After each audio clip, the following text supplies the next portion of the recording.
बिस्मिल्लाहिर्रहमानिर्रहीम। शुरू करता हूँ उस खुदा का नाम लेकर जो बड़ा मेहरबान है, निहायत रहम वाला है। परंतु मुसलमान धर्म के भाई बहनों को तो पता ही नहीं कि अल्लाह कौन है, खुदा कौन है। उसकी जानकारी भी इस पवित्र पुस्तक मुसलमान नहीं समझे ज्ञान कुरान के मार्फत मुसलमान भाइयों को दी जा रही है। इस पुस्तक पर आज हमारा ये 4 नंबर का वीडियो है। यदि आपने अभी तक वीडियो नंबर 1 से देखना शुरू नहीं किया है तो आपको ज़रूर देखना चाहिए, तभी आपको असल में समझ में आएगा कि ओरिजिनल अल्लाह, ओरिजिनल खुदा कौन है, जिसकी जानकारी वर्तमान तक पूरे विश्व के किसी भी मुसलमान मुल्ला मौलवी को नहीं है। तो चलिए शुरू करते हैं उसी पाक खुदा के नाम से जो वर्तमान में सतगुरु रामपाल जी के रूप में धरती पे प्रकट हैं। परम पिता परमात्मा, सारी सृष्टि के रचनहार, कुल मालिक, असंख्य ब्रह्मांडों के स्वामी, जगत गुरु, तीनों लोकों में प्रवेश करके सबका भरण पोषण करने वाले, राजाधिराज, आत्माधार, नाथों के नाथ, देवों के देव, महादेव, सर्वेश्वर, महेश्वर, मृत्युंजय, अजरो अमर, आदि अनादि, सनातनी प्रभु, जगत पिता जगदीश्वर, श्री श्री 1008 की उपाधि के वास्तविक अधिकारी, अकाल मूर्त, सौद स्वरूपी राम, वासुदेव, सर्वगतम ब्रह्म, परम पूज्य, प्रथम पूज्य, परम संत, परम पुरुष, परम धनी, परम दयालु, सत्य कबीर, हक्का कबीर, अल्लाहु कबीर, अल्लाहु अकबर, बाखबर, अल्लाह ताला, जगत के तारणहार, जगत के मुक्तिदाता, जगत के जगन्नाथ, हारे के सहारे, हिंदुओं के राम, मुसलमानों के अल्लाह, सिखों के वाहिगुरु, ईसाइयों के मसीह, दया के सागर दया निधि, करुणा के सागर करुणा निधि, स्वयंभू परिभू, संकट मोचन, कष्ट हरण, मंगल करण, दुख भंजन, अविगत कबीर, निर्विकार निर्विषम परमात्मा, अलय अलेख सतगुरु, आदि अनादि सतगुरु, असली मर्यादा पुरुषोत्तम, असली राम, असली कृष्ण, असली घनश्याम, असली मुरारी, राजाओं के राजा, महाराजाओं के महाराजा, शहंशाहों के शहंशाह, सम्राटों के सम्राट, भगवानों के भगवान, अल्लाहों के अल्लाह, प्रभुओं के प्रभु, मसीहाओं के मसीह, सच्चे वाहिगुरु, बाबाओं के बाबा, पीरों के पीर, सेठों के सेठ, जगत सेठ, सावड़सा सेठ, सर्वगुण संपन्न, अनंत कोटि कलाओं के स्वामी, अनंत कोटि ब्रह्मांडों के नायक, योगियों में महायोगी, ध्यानियों में महाध्यानी, सिद्धों में परम सिद्ध, ज्ञानियों में तत्व ज्ञानी, ब्रह्म ज्ञानी, महाज्ञानी, परम ज्ञानी, सर्वश्रेष्ठ ज्ञानी, विज्ञानी, युवा कबीर, समृत कबीर, असमवात, अमित ओजा, सच्चे रहनुमा, करीम अल्लाह, सुभान अल्लाह, दुनिया के अंतिम पैगंबर, 8 सितंबर 1951 से गांव धनाना, जिला सोनीपत, हरियाणा, भारतवर्ष की पावन भूमि पे प्रकट रियल कल की भगवान श्री नारायण साकार हरि, श्री बाबा साहेब नूर अनंत परमात्मा, संत श्रोमणी सतगुरु रामपाल जी परमेश्वर जी के चरण कमल में लाइव वीडियो देख रहे आप और हम सभी भाई बहनों का अनंत कोटि दंडोत प्रणाम। भाई और बहनों, वर्तमान में अल्लाहु अकबर, अल्लाहु कबीर, जिसके विषय में पूरा मुसलमान समाज बेखबर है, क्योंकि उसकी खबर कोई बाखबर बताएगा जो सूरत फुरकानी 25 आयत नंबर 52 से 59 में लिखा हुआ है। और वो बाखबर, वो पाक खुदा स्वयं ही चल कर आता है और एक बाखबर की भूमिका करता है, मुर्शिद की भूमिका करता है, संत की भूमिका करता है और अपने विषय में अपने द्वारा रची गई कायनात यानी सृष्टि की जानकारी वो स्वयं ही भली भांति समझाता है। तो पाक कुरान उसी बाखबर सतगुरु रामपाल जी की तरफ इशारा कर रही है, जिसके विषय में मुसलमान समाज के डुप्लीकेट अल्लाह ने, जिसे मुसलमान समाज अपना अल्लाह मानता है, उसने भी हाथ खड़े कर दिए और कहा कि ए पैगंबर, जिस अल्लाह ने, जिस खुदा ने आसमान और ज़मीन के दरमियान जो भी कुछ है 6 दिन में बनाया और 7वें दिन वो तख्त पे जा विराजा, उसकी खबर किसी बाखबर से जा पूछ। तो जिस ओरिजिनल अल्लाह, ओरिजिनल खुदा के बारे में मुसलमान धर्म के मानने वाले भाई बहनों के डुप्लीकेट अल्लाह को भी नहीं पता है, आज वो ओरिजिनल खुदा स्वयं धरती पर, भारतवर्ष की पावन भूमि पर सतगुरु रामपाल जी के रूप में स्वयं प्रकट है।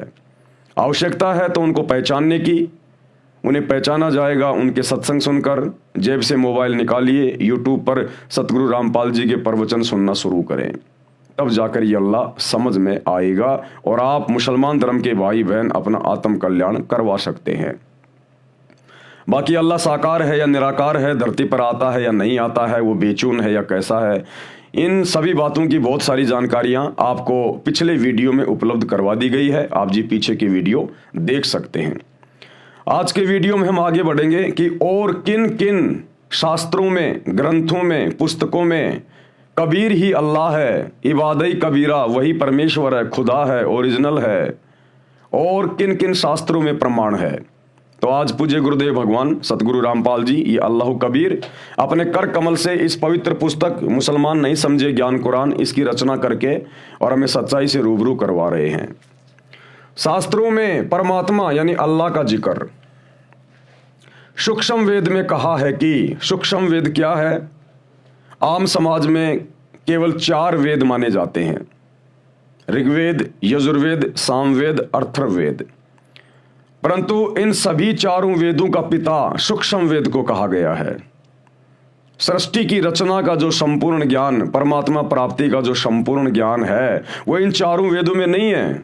ये 4 वेद तो इस डुप्लीकेट अल्लाह ने, शैतान ने, हिंदू धर्म में जिसको काल कहा जाता है, इसने वो पूर्ण परमेश्वर की जानकारी, पूर्ण अल्लाह कबीर की जानकारी छुपा दी है। छुपाई क्यों है? उसके पीछे बहुत गहरा एक रीजन है जो आपको सृष्टि रचना से पता चलेगा। इसको एक श्राप लगा हुआ है उसके कारण, ताकि किसी भी आत्मा के पास, किसी भी इंसान के पास उस पूर्ण खुदा अल्लाह कबीर की सही जानकारी ना पहुंच जाए।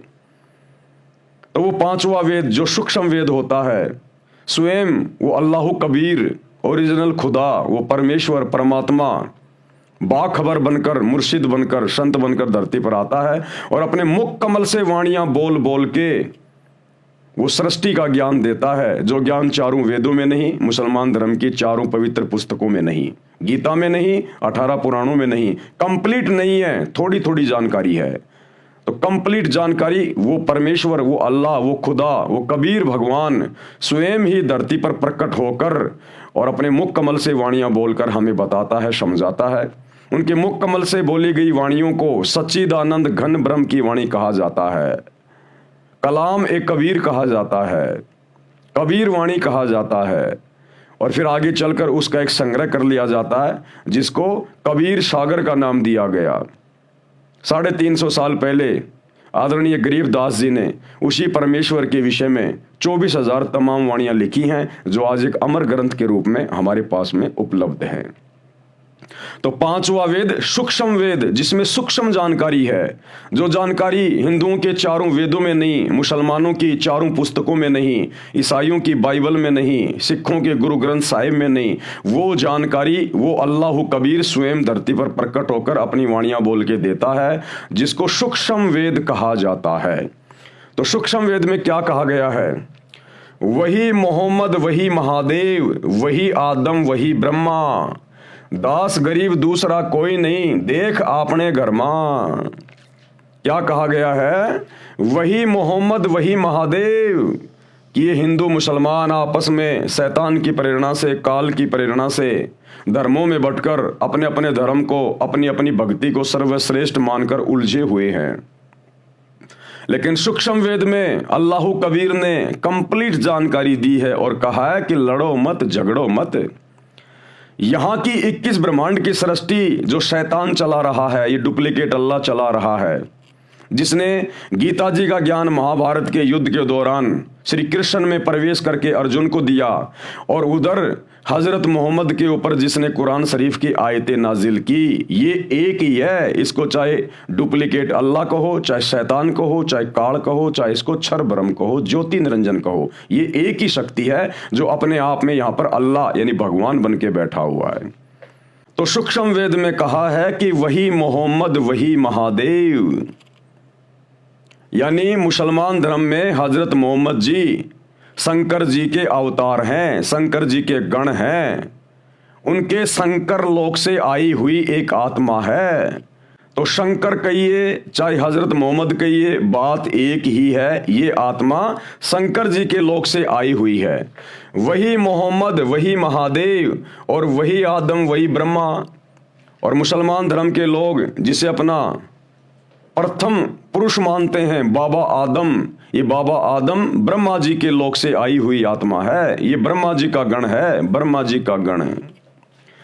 वही मोहम्मद, वही महादेव, वही आदम, वही ब्रह्मा, दास गरीब दूसरा कोई नहीं। आदरणीय गरीबदास जी कह रहे हैं सूक्ष्म वेद में कि दूसरा और कोई नहीं है, देख आपने घर में यानी उस सच्चे मुर्शिद सच्चे सतगुरु की शरण में आ, उससे भक्ति प्राप्त कर और फिर वो तुझे शरीर के कमल खोलने के जो शत भक्ति मंत्र देगा उनका जाप कर, फिर तुझे बिल्कुल स्पष्ट दिखाई देगा, तेरे चैनल खुल जाएंगे, तेरी दिव्य दृष्टि खुल जाएगी, तुझे स्पष्ट दिखाई देगा कि हजरत मोहम्मद जिसे तुम अपना पैगंबर मानते हो ये शंकर जी का गण है, श्री शंकर जी के लोक से आई हुई आत्मा है, और बाबा आदम ब्रह्मा जी का गण है, ब्रह्मा जी के लोक से आई हुई आत्मा है।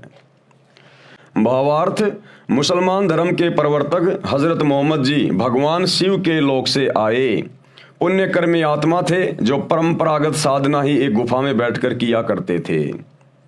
जिस समय हजरत मोहम्मद जी को जिब्राइल नाम का फरिश्ता नहीं मिला था, उनके ऊपर किसी प्रकार की कोई आयतें नाजिल नहीं हुई थी, उससे पहले भी हजरत मोहम्मद जी हीरा की गुफा में बैठकर समाधि लगाया करते थे, पद्म आसन लगाकर साधना किया करते थे, शंकर भगवान की साधना किया करते थे, क्योंकि ये शंकर जी के लोक से आए हुए हैं। अब ये शंकर जी कौन है? ये ब्रह्मा विष्णु और शंकर जी ये तीनों शैतान के पुत्र हैं, ये काल के पुत्र हैं। ये आपको सृष्टि रचना से पता चलेगा जब आगे इस पुस्तक में हम पढ़ेंगे।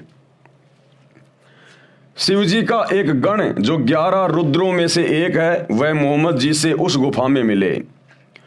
उन्हीं की भाषा अरबी भाषा में काल प्रभु अर्थात ब्रह्म का संदेश सुनाया। उसी रुद्र को मुसलमान जिब्राइल फरिश्ता कहते हैं। मुसलमान धर्म के लोग जिस जिब्राइल को फरिश्ता कहते हैं कि हमारे पैगंबर को जिब्राइल आके मिला था, वो जिब्राइल शंकर जी के 11 रुद्रों में से एक था, जिसने शैतान का फरमान सुनाया, इस काल ब्रह्म का उसको फरमान सुनाया, जो नेक फरिश्ता माना जाता है। हजरत आदम, अब ये हजरत आदम जी कौन थे? यानी मोहम्मद जी का तो हो गया क्लियर कि वही मोहम्मद, वही महादेव और वही आदम, वही ब्रह्मा। हजरत आदम पुराणों में तथा जैन धर्म के ग्रंथों में प्रसंग आता है जो इस प्रकार है। ऋषभ देव जी राजा नाभिराज के पुत्र थे। नाभिराज जी अयोध्या के राजा थे। ऋषभ देव जी के 100 पुत्र तथा एक पुत्री थी। ये सतयुग की बातें हैं। एक दिन परमेश्वर, कौन परमेश्वर? अल्लाह कबीर, ये कबीर देव, ये कबीर भगवान सृष्टि का एक ही परमात्मा है। मुसलमान उसको अल्लाह कहते हैं, हिंदू अपना भगवान कहते हैं, ईसाई उसे मसीहा कहते हैं, सिख भाई उसे वाहिगुरु कहते हैं। वो सब का परमात्मा एक ही है, एक ही। जैसे एक व्यक्ति की 4 संतान हैं, उसके 4 पुत्र हैं छोटे छोटे, और जब वो पिता शाम को घर वापस आता है मेहनत मजदूरी करके, तो वो बच्चे दरवाजे पे खड़े होकर आपस में कहते हैं कि देखो देखो मेरा पापा आ गया, मेरा पापा आ गया। दूसरा बच्चा कहता नहीं नहीं वो तो मेरा डैडी है, मेरा डैडी है। तीसरा कहता अरे नहीं वो तो मेरा फादर है, मेरा फादर। और चौथा बच्चा कहता अरे नहीं वो मेरा बाप है, मेरा बाप। अब उन नादान बच्चों को कौन समझाए? उन हिंदू मुस्लिम सिख ईसाइयों को कौन समझाए कि तुम सबका बाप एक ही है, चाहे उसको अल्लाह कहो, चाहे भगवान कहो, चाहे राम कहो, चाहे खुदा कहो, चाहे गॉड कहो। तो कहते हैं कोई कहे हमारा राम बड़ो, हिंदू कहते हैं हमारा राम बड़ा है। कोई कहे हमारा राम बड़ा है, कोई कहे खुदाई रे, मुसलमान कहते हैं हमारा खुदा बड़ा है। और कोई कहे ईसा मसीह बड़ा, ये बांटा रहे लगाई रे। उन नादान बच्चों की तरह अपने बाप को बांट रहे हैं अलग अलग नाम पुकार के, जबकि बाप एक ही है। नाभिराज जी अयोध्या के राजा थे। ऋषभ देव जी के 100 पुत्र तथा एक पुत्री थी। एक दिन परमेश्वर यानी अल्लाह कबीर, यही सतगुरु रामपाल जी भगवान एक संत रूप में ऋषभ देव जी को मिले, उनको भक्ति करने की प्रेरणा की, ज्ञान सुनाया कि मानव जीवन में यदि शास्त्र विधि अनुसार साधना नहीं की तो मानव जीवन व्यर्थ जाता है। वर्तमान में जो कुछ भी जिस मानव को प्राप्त है वह पूर्व जन्म जन्मांतरों में किए पुण्यों तथा पापों का फल है। आप राजा बने हो, ये आपका पूर्व जन्म का शुभ कर्म फल है। यदि वर्तमान में भक्ति नहीं करोगे तो आप भक्ति शक्तिहीन तथा पुण्यहीन होकर नरक में गिरोगे तथा फिर अन्य प्राणियों के शरीरों में कष्ट उठाओगे। जैसे वर्तमान में इन्वर्टर की बैटरी चार्ज कर रखी है और चार्जर निकाल रखा है, फिर भी वह बैटरी कार्य कर रही है। इन्वर्टर से पंखा भी चल रहा है, बल्ब ट्यूब भी जग रहे हैं। यदि चार्जर को फिर से लगाकर चार्ज नहीं किया गया, यानी फिर से मनुष्य जन्म में भक्ति शुरू नहीं की गई, तो कुछ समय उपरांत इन्वर्टर सारा कार्य छोड़ देगा। न पंखा चलेगा, न बल्ब, न ट्यूब जगेगी। इसी प्रकार मानव शरीर एक इन्वर्टर है, शास्त्र अनुकूल भक्ति चार्जर है। परमात्मा की शक्ति से मानव फिर से चार्ज हो जाता है, अर्थात भक्ति की शक्ति का धनी तथा पुण्यवान हो जाता है। यानी कबीर परमेश्वर जी ने ऋषभ देव जी को जाकर बताया, समझाया कि हे राजन, क्योंकि वो परमात्मा की पिछले जन्म जन्मांतरों की अच्छी आत्मा थी, और ऐसी आत्माओं को ये कबीर परमात्मा मुर्शिद रूप में, संत रूप में, जिंदा बाबा के रूप में, संत रूप में मिलता ही रहता है। तो कबीर परमेश्वर जी ने कहा कि हे राजन, आप वर्तमान में राजा हैं, लेकिन वर्तमान में आप शास्त्रों के अनुसार सत भक्ति नहीं कर रहे हैं। जैसे वर्तमान में पूरा मुसलमान समाज भ्रमित है, शास्त्रों के अनुसार भक्ति नहीं कर रहा। पूरा हिंदू समाज भ्रमित है, ईसाई समाज भ्रमित है, जैन समाज भ्रमित है कि आप शास्त्रों के अनुसार सत भक्ति नहीं कर रहे। और वर्तमान में आप जो राजा बन के बैठे हो ना, ये तो आपके पिछले मनुष्य जन्म की भक्ति का प्रतिफल है। और वर्तमान में यदि आपने भक्ति रूपी चार्जर नहीं लगाया, सत भक्ति सच्चे सतगुरु की शरण में आकर शुरू नहीं की, तो अगले जन्म में नरक में जाओगे। 84 लाख योनियों में शैतान के द्वारा, इस काल के द्वारा भेज दिए जाओगे। ये ज्ञान उस ऋषि रूप में प्रकट परमात्मा के श्रीमुख कमल से सुनकर ऋषभ देव जी ने भक्ति करने का पक्का मन बना लिया। ऋषभ देव जी ने ऋषि जी का नाम जानना चाहा, तो ऋषि जी ने अपना नाम कबीर देव बताया। कबीर, वेदों में परमेश्वर को कहा जाता है कबीर देव, हम कह देते हैं कबीर भगवान, कबीर साहिब, अल्लाहु कबीर। और ये भी कहा कि मैं स्वयं पूर्ण परमात्मा हूं। चारों वेदों में जो कबीर देव लिखा है वह मैं हूं, मेरा यही नाम है, मैं ही परम अक्षर ब्रह्म हूं, यानी सबसे ऊपर वाला भगवान हूं। सूक्ष्म वेद में लिखा है ऋषभ देव के आइया कबीर नामे करतार, यानी वो कबीर देव, वो कबीर भगवान अल्लाहु कबीर ऋषभ देव के पास भी गए थे और 9 योगेश्वर को समझाया, जनक विदे उद्धार। और त्रेता युग में 9 योगेश्वरों को भी परमेश्वर ने ज्ञान दिया, और श्री रामचंद्र जी के ससुर यानी श्री जनक जी, जो सीता जी के मुंह बोले पिता थे, उनको भी परमेश्वर मिले और ज्ञान समझाया। भावार्थ, ऋषभ देव जी को कबीर नाम से परमात्मा मिले, उनको भक्ति की प्रेरणा की। उसी परमात्मा ने 9 योगेश्वरों तथा राजा जनक को समझाकर उनके उद्धार के लिए भक्ति करने की प्रेरणा की। ऋषभ देव जी को ये बात रास नहीं आई कि ये ऋषि ही कबीर देव है, जो वेदों में सबका उत्पत्ति करता कबीर देव लिखा है। अब भाइयों और बहनों, यही सबसे बड़ी बिजली गिरी हुई है। अब भगवान आएगा, कबीर अल्लाह आएगा, खुदा आएगा, तो कोई सींग लगा के थोड़ी आएगा, पूंछ लगा के थोड़ी आएगा। हिंदू श्री रामचंद्र जी को भगवान मानते हैं, परमात्मा मानते हैं, तो क्या श्री रामचंद्र जी सींग लगा के आए थे, पूंछ लगा के आए थे? द्वापर में श्री कृष्ण जी आए, हिंदू उसे अपना भगवान कहते हैं, क्या वो नाक पे सींग लगा के आया था, पूंछ लगा के आया था? मुसलमान धर्म का कोई भी पीर पैगंबर बाबा आदम से लेकर हजरत मोहम्मद तक क्या कोई सींग लगा के आए थे? अन्य कोई आडंबर या पाखंड करके आए थे? अरे परमात्मा है जिसने सबको पैदा किया है, जिसने पूरी सृष्टि रचाई है, ये पृथ्वी जिसने बनाई है, उस परमेश्वर को क्या डर है यहां पर आने में? लेकिन जब वो परमात्मा यहां आता है आप और हमें समझाने के लिए, क्योंकि परमात्मा क्यों आएगा, खुदा क्यों आएगा? आप और हमें समझाने के लिए आएगा, हमें ज्ञान देने के लिए आएगा, क्योंकि हम सभी आत्माएं भटकी हुई हैं।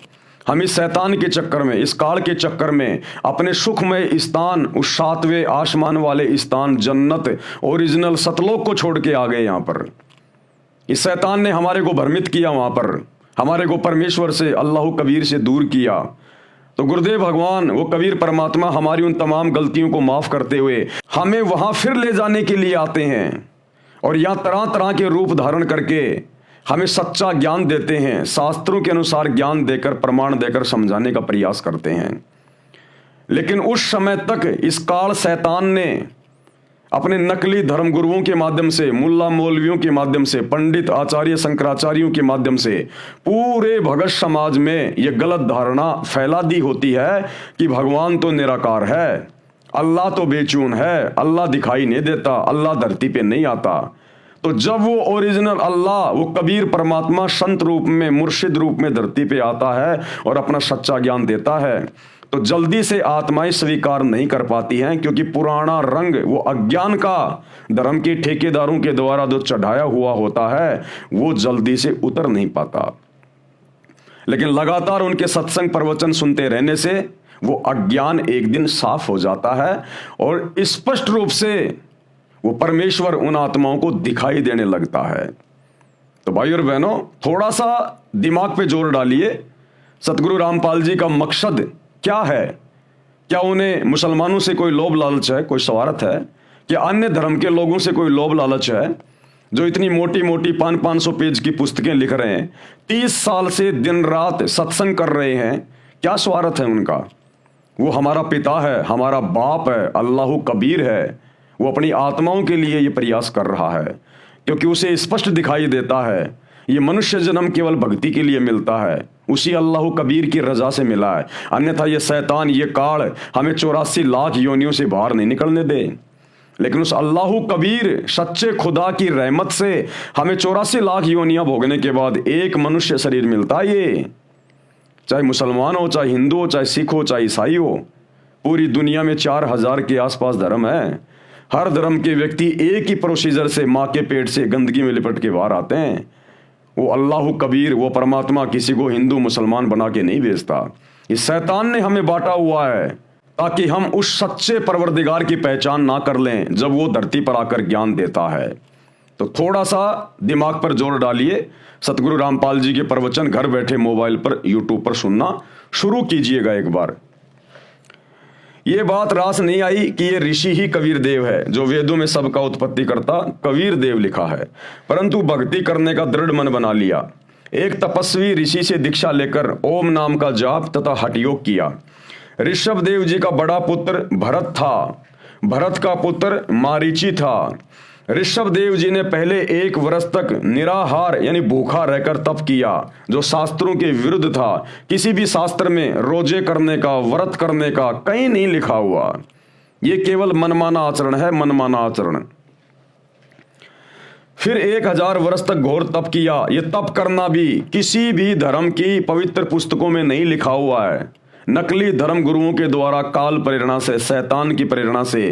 क्योंकि शैतान का, इस काल का तो एक ही काम है कि हम उल्टी साधना में लगे रहें और अपने कर्म फोड़ते रहें, अपना ये अनमोल मनुष्य शरीर और ये सांसें बर्बाद करते रहें।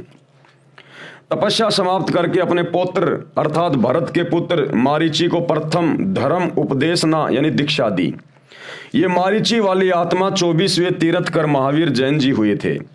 ऋषभ देव जी ने जैन धर्म नहीं चलाया, ये तो श्री महावीर जैन जी से चला है। वैसे श्री महावीर जी ने भी किसी धर्म की स्थापना नहीं की थी, केवल अपने अनुभव को अपने अनुयायियों को बताया था। जिस प्रकार श्री हजरत मोहम्मद जी ने कोई मुसलमान धर्म नहीं चलाया, कोई इस्लाम धर्म नहीं चलाया, उन्होंने केवल एक पंथ चलाया था जिस पंथ में बुराइयां नहीं थी, मांस नहीं खाया जाता था, शराब नहीं पी जाती थी, ब्याज नहीं लिया जाता था, चोरी नहीं की जाती थी, केवल एक परमात्मा की पूजा की जाती थी, जैसा भी उनको ज्ञान था। तो हजरत मोहम्मद ने कोई धर्म नहीं चलाया था, केवल एक पंथ चलाया था। लेकिन आगे चलकर शैतान ने इसको एक धर्म का रूप दे दिया। ऋषभ देव जी ओम नाम का जाप यानी ओंकार बोलकर करते थे, क्योंकि वेदों में और गीता में केवल एक ही मंत्र है, ओम, और कोई मंत्र नहीं है जाप करने का चारों वेदों में और गीता में।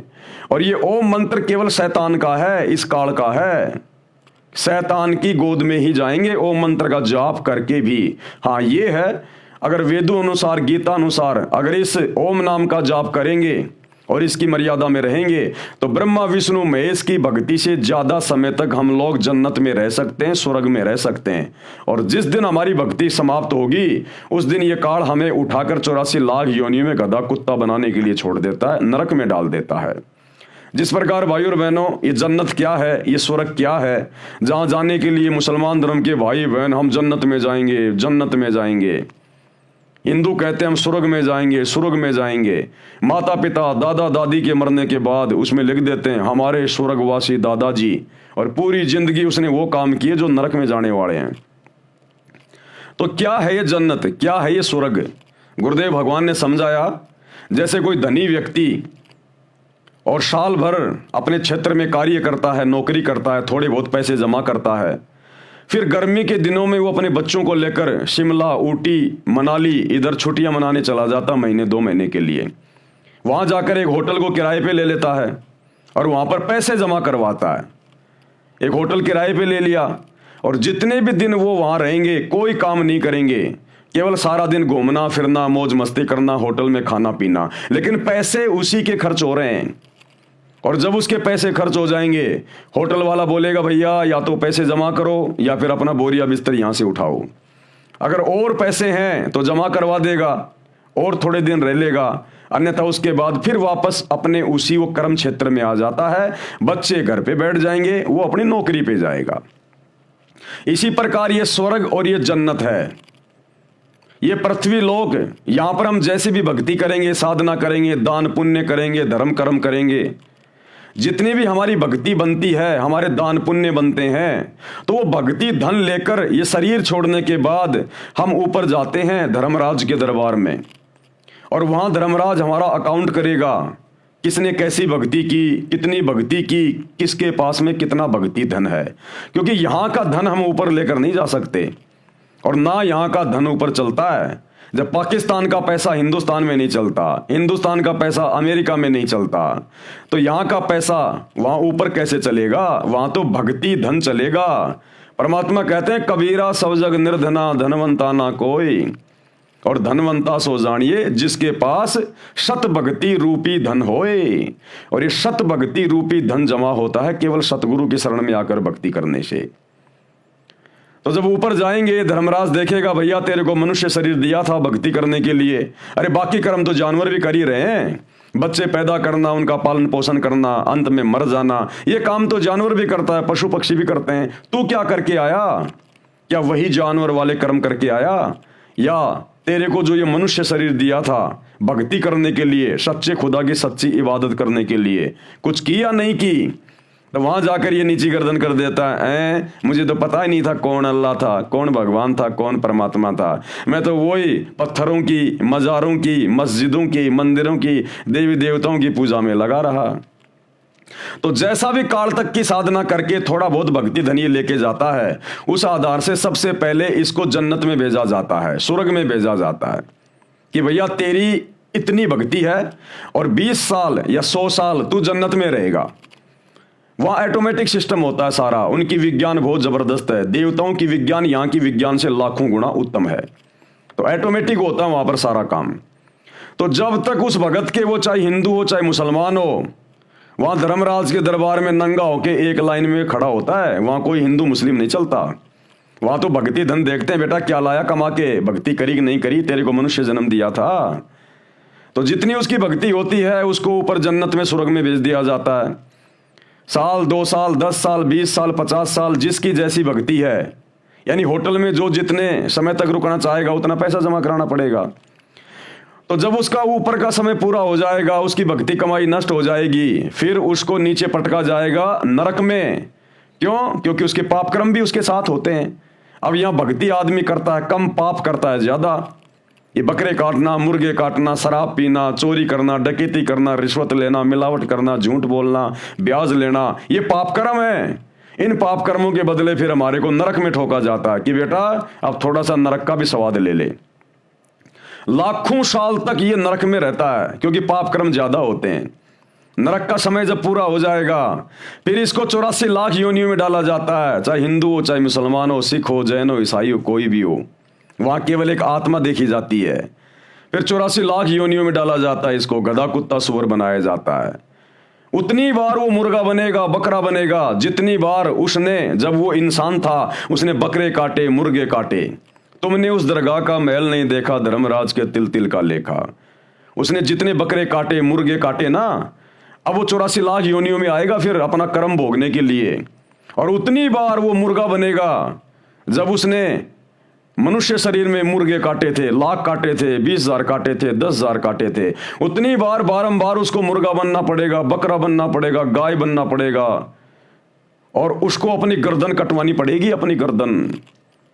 उसके बाद फिर अन्य योनियों में 84 लाख योनियां हैं जिनमें हजारों हजारों साल की भी उम्र होती है। सांप है, ये बिच्छू है, तो इतना दुख उठाएगा फिर ये बिना सत भक्ति के। ये मंदिर पूजते पूजते, ये मस्जिदें पूजते पूजते, ये चर्च और गुरुद्वारे पूजते पूजते, क्योंकि ये सत भक्ति नहीं है, ये शास्त्रों के अनुसार भक्ति नहीं है। पत्थर पूजे हरी मिले तो मैं पूजूं पहाड़, इससे तो चाकी भली जो पीस खाए संसार।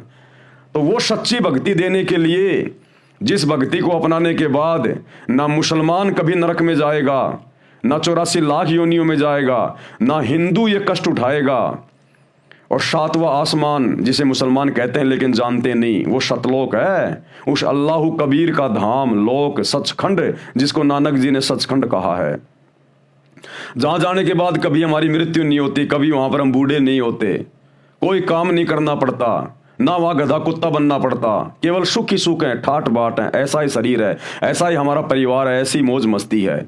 लेकिन वो मिलेगा सच्चे कबीर की सच्ची इबादत करने से, और वो सच्चा कबीर, इबादत कबीरा, वर्तमान में सतगुरु रामपाल जी के रूप में वही भक्ति देकर हमें सदा सदा के लिए सुखी करने के लिए धरती पर संत रूप में, मुर्शिद रूप में प्रकट है। तो इनकी शरण में आना पड़ेगा, अन्यथा भाई साहब बहुत भयंकर बनेगी। चाहे हिंदू हो चाहे मुसलमान हो, उस परमात्मा के घर में हिंदू मुसलमान नहीं चलता, मंदिर मस्जिद नहीं चलती। अरे हजरत मोहम्मद जी ने कौन सी दिन मस्जिद में जा जाके पूजाएं की थी? श्री राम श्री कृष्ण ने कौन से दिन मंदिरों में जा जाके पूजा की थी?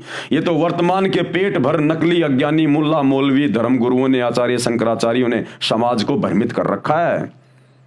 तो भाई और बहनों, शास्त्रों के अनुसार भक्ति करोगे तब हमारे को सदगति मिलेगी, आत्मा का कल्याण होगा, वो चाहे हिंदू की हो चाहे मुसलमान की हो। और वो सतभक्ति वर्तमान में केवल अल्लाह कबीर सतगुरु रामपाल जी के पास है। ऋषभ देव जी ओम नाम का जाप ओंकार बोलकर करते थे, उसी को वर्तमान में अपभ्रंश करके अणोकार मंत्र जैनी कहते हैं, इसी का जाप करते हैं। इसको ओमकार तथा ओम भी कहते हैं। हम अपने मुख्य पॉइंट पे आते हैं। जैन धर्म ग्रंथ में तथा जैन धर्म के अनुयायियों द्वारा लिखित पुस्तक आओ जैन धर्म को जाने, उसमें लिखा है कि ऋषभ देव जी जैनी, उन्हीं को आदिनाथ कहते हैं। जैन धर्म के लोग जो आदिनाथ कहते हैं ना, वो ऋषभ देव जी को कहते हैं। तो वो ऋषभ देव जी वाली आत्मा कौन थी? वो ऋषभ देव की आत्मा ही बाबा आदम की आत्मा थी। वो उससे पहले बाबा आदम के शरीर में था वो ऋषभ देव। जैन धर्म ग्रंथ में तथा जैन धर्म के अनुयायियों द्वारा लिखित पुस्तक आओ जैन धर्म को जाने, उसमें लिखा है कि ऋषभ देव जी वाला जीव ही, यानी वही आत्मा बाबा आदम रूप में जन्मा था। वही आत्मा बाबा आदम के रूप में जन्मी थी। मुसलमान धर्म के लोग जिसे अपना प्रथम पुरुष कहते हैं बाबा आदम, वो ऋषभ देव वाली ही आत्मा थी। अब उसी सूक्ष्म वेद की वाणी का सरलार्थ करता हूं। वही मोहम्मद, वही महादेव, चाहे हजरत मोहम्मद कहिए चाहे शंकर जी कहिए, दोनों एक ही हैं। शंकर जी के ही गण थे हजरत मोहम्मद। और वही आदम, वही ब्रह्मा, और बाबा आदम ये ब्रह्मा जी के लोक से आई हुई उनकी आत्मा थी। और दास गरीब दूसरा कोई नहीं, देख आपने घर मां, यानी सच्चे सतगुरु, सच्चे मुर्शिद अल्लाह कबीर सतगुरु रामपाल जी से भक्ति ले लो, उपदेश ले लो, उनके द्वारा बताए गए शत भक्ति मंत्रों का जाप करो, तुम्हें अंदर ही अंदर दिखाई देगा जैसे टीवी चैनल में दिखाई देता है। यानी मैच कहीं पे हो रहा है, लाइव प्रोग्राम कहीं चल रहा है, और हम अपने घर बैठे मोबाइल में देख रहे हैं। इसी प्रकार जब आप सतगुरु रामपाल जी से भक्ति लोगे तो आपकी सिद्धियां ऑन हो जाएंगी। आप लोगों को अपने शरीर में दिखाई देने लगेगा सारा सब कुछ, कौन किसकी आत्मा है, कहां से आया कहां से गया है। बाबा आदम जी श्री ब्रह्मा जी देवता के लोक से आए थे, क्योंकि मानव जन्म में की गई साधना के अनुसार, प्राणी भक्ति अनुसार ऊपर तीनों देवताओं श्री ब्रह्मा जी, श्री विष्णु जी तथा श्री शिव जी के लोकों में बारी बारी जाता है। क्योंकि भाई और बहनों, जब आप सृष्टि रचना पढ़ोगे तो आप लोगों को पता चलेगा कि पूरी सृष्टि की एकमात्र जो परम शक्ति है वो तो है ये कबीर भगवान। उसके बाद इस शैतान ने, इस काल ने उस कबीर भगवान के सतलोक में एक बहुत बड़ी गलती कर दी और इसकी गलती में हमने भी सहयोग दे दिया। हम जितनी भी आत्माएं हैं यहाँ, चाहे किसी भी धर्म की हो, चाहे ये पशु हो, पक्षी हो, इन शरीरों में जितनी भी आत्मा, जितनी भी रूहें हैं, इन सब ने सतलोक में काल को सहमति व्यक्त कर दी। तो परमेश्वर ने, अल्लाह कबीर ने हम सबको इस शैतान के साथ में अलग से 21 ब्रह्मांड इसको देकर हमें सतलोक से दूर भेज दिया, यहाँ पर 16 संकोश की दूरी पर। अब इस शैतान ने क्या किया, इसने अपनी पत्नी दुर्गा के साथ में शारीरिक संबंध बनाए और 3 बेटे उत्पन्न किए, ब्रह्मा, विष्णु, महेश। और इस काल को, इस शैतान को मुसलमान भाई जिसे अपना अल्लाह कहते हैं, इसको कबीर भगवान ने, सच्चे खुदा ने इसको श्राप दे दिया था कि तू प्रतिदिन 1 लाख मानव शरीर खाएगा, उनके सूक्ष्म शरीर की वासना खाएगा। तो इसको श्राप लगा हुआ है, जिस कारण से इसकी मजबूरी हो गई मनुष्य उत्पन्न करना। तो इसने 3 पुत्र पैदा किए दुर्गा जी के साथ मिलकर, ब्रह्मा, विष्णु, महेश। और खुद ये गुप्त रहने लगा। दुर्गा से कहा कि अब मैं किसी के सामने नहीं आऊंगा और सारी व्यवस्था तू संभालेगी और मेरे विषय में किसी को मत बताना और ना मैं किसी को दर्शन दूंगा, क्योंकि दर्शन देगा तो हकीकत का पता चल जाएगा। इसका चेहरा बहुत ज्यादा विकराल है, भुंडा चेहरा इसका, ओछा माथा, लंबे दांत, काला कलूटा, देखते आदमी डर जाए। जैसे महाभारत के युद्ध में इसने अर्जुन को दर्शन दिए थे, विराट रूप दिखाया था, उसका कलेजा फट गया था कि ये भगवान अपना ये विराट रूप समेट लो, नहीं तो मेरा कलेजा फट जाएगा। तो इसने सौगंध खा रखी है कि मैं किसी के सामने प्रकट नहीं होऊंगा, चाहे कुछ भी कर ले वो। तो इसने सारी व्यवस्था अपनी पत्नी दुर्गा को संभाला दी और 3 पुत्र इसने दुर्गा के माध्यम से पैदा कर दिए शारीरिक संभोग के द्वारा, और कहा कि अब ये 3 बेटे मेरे लिए भोजन का बंदोबस्त करेंगे, सारी व्यवस्था को ये संभालेंगे अब नीचे। तो ब्रह्मा जी को दे दिया रजोगुण का क्षेत्र। रजोगुण यानी आपस में जो बच्चे पैदा करने की जो उमंग हमारे अंदर जो पैदा होती है ना, उसको कहते हैं रजोगुण। तो रजोगुण के प्रभाव से यहां पर स्त्री और पुरुष आपस में शादियां करते हैं, बच्चे पैदा करते हैं।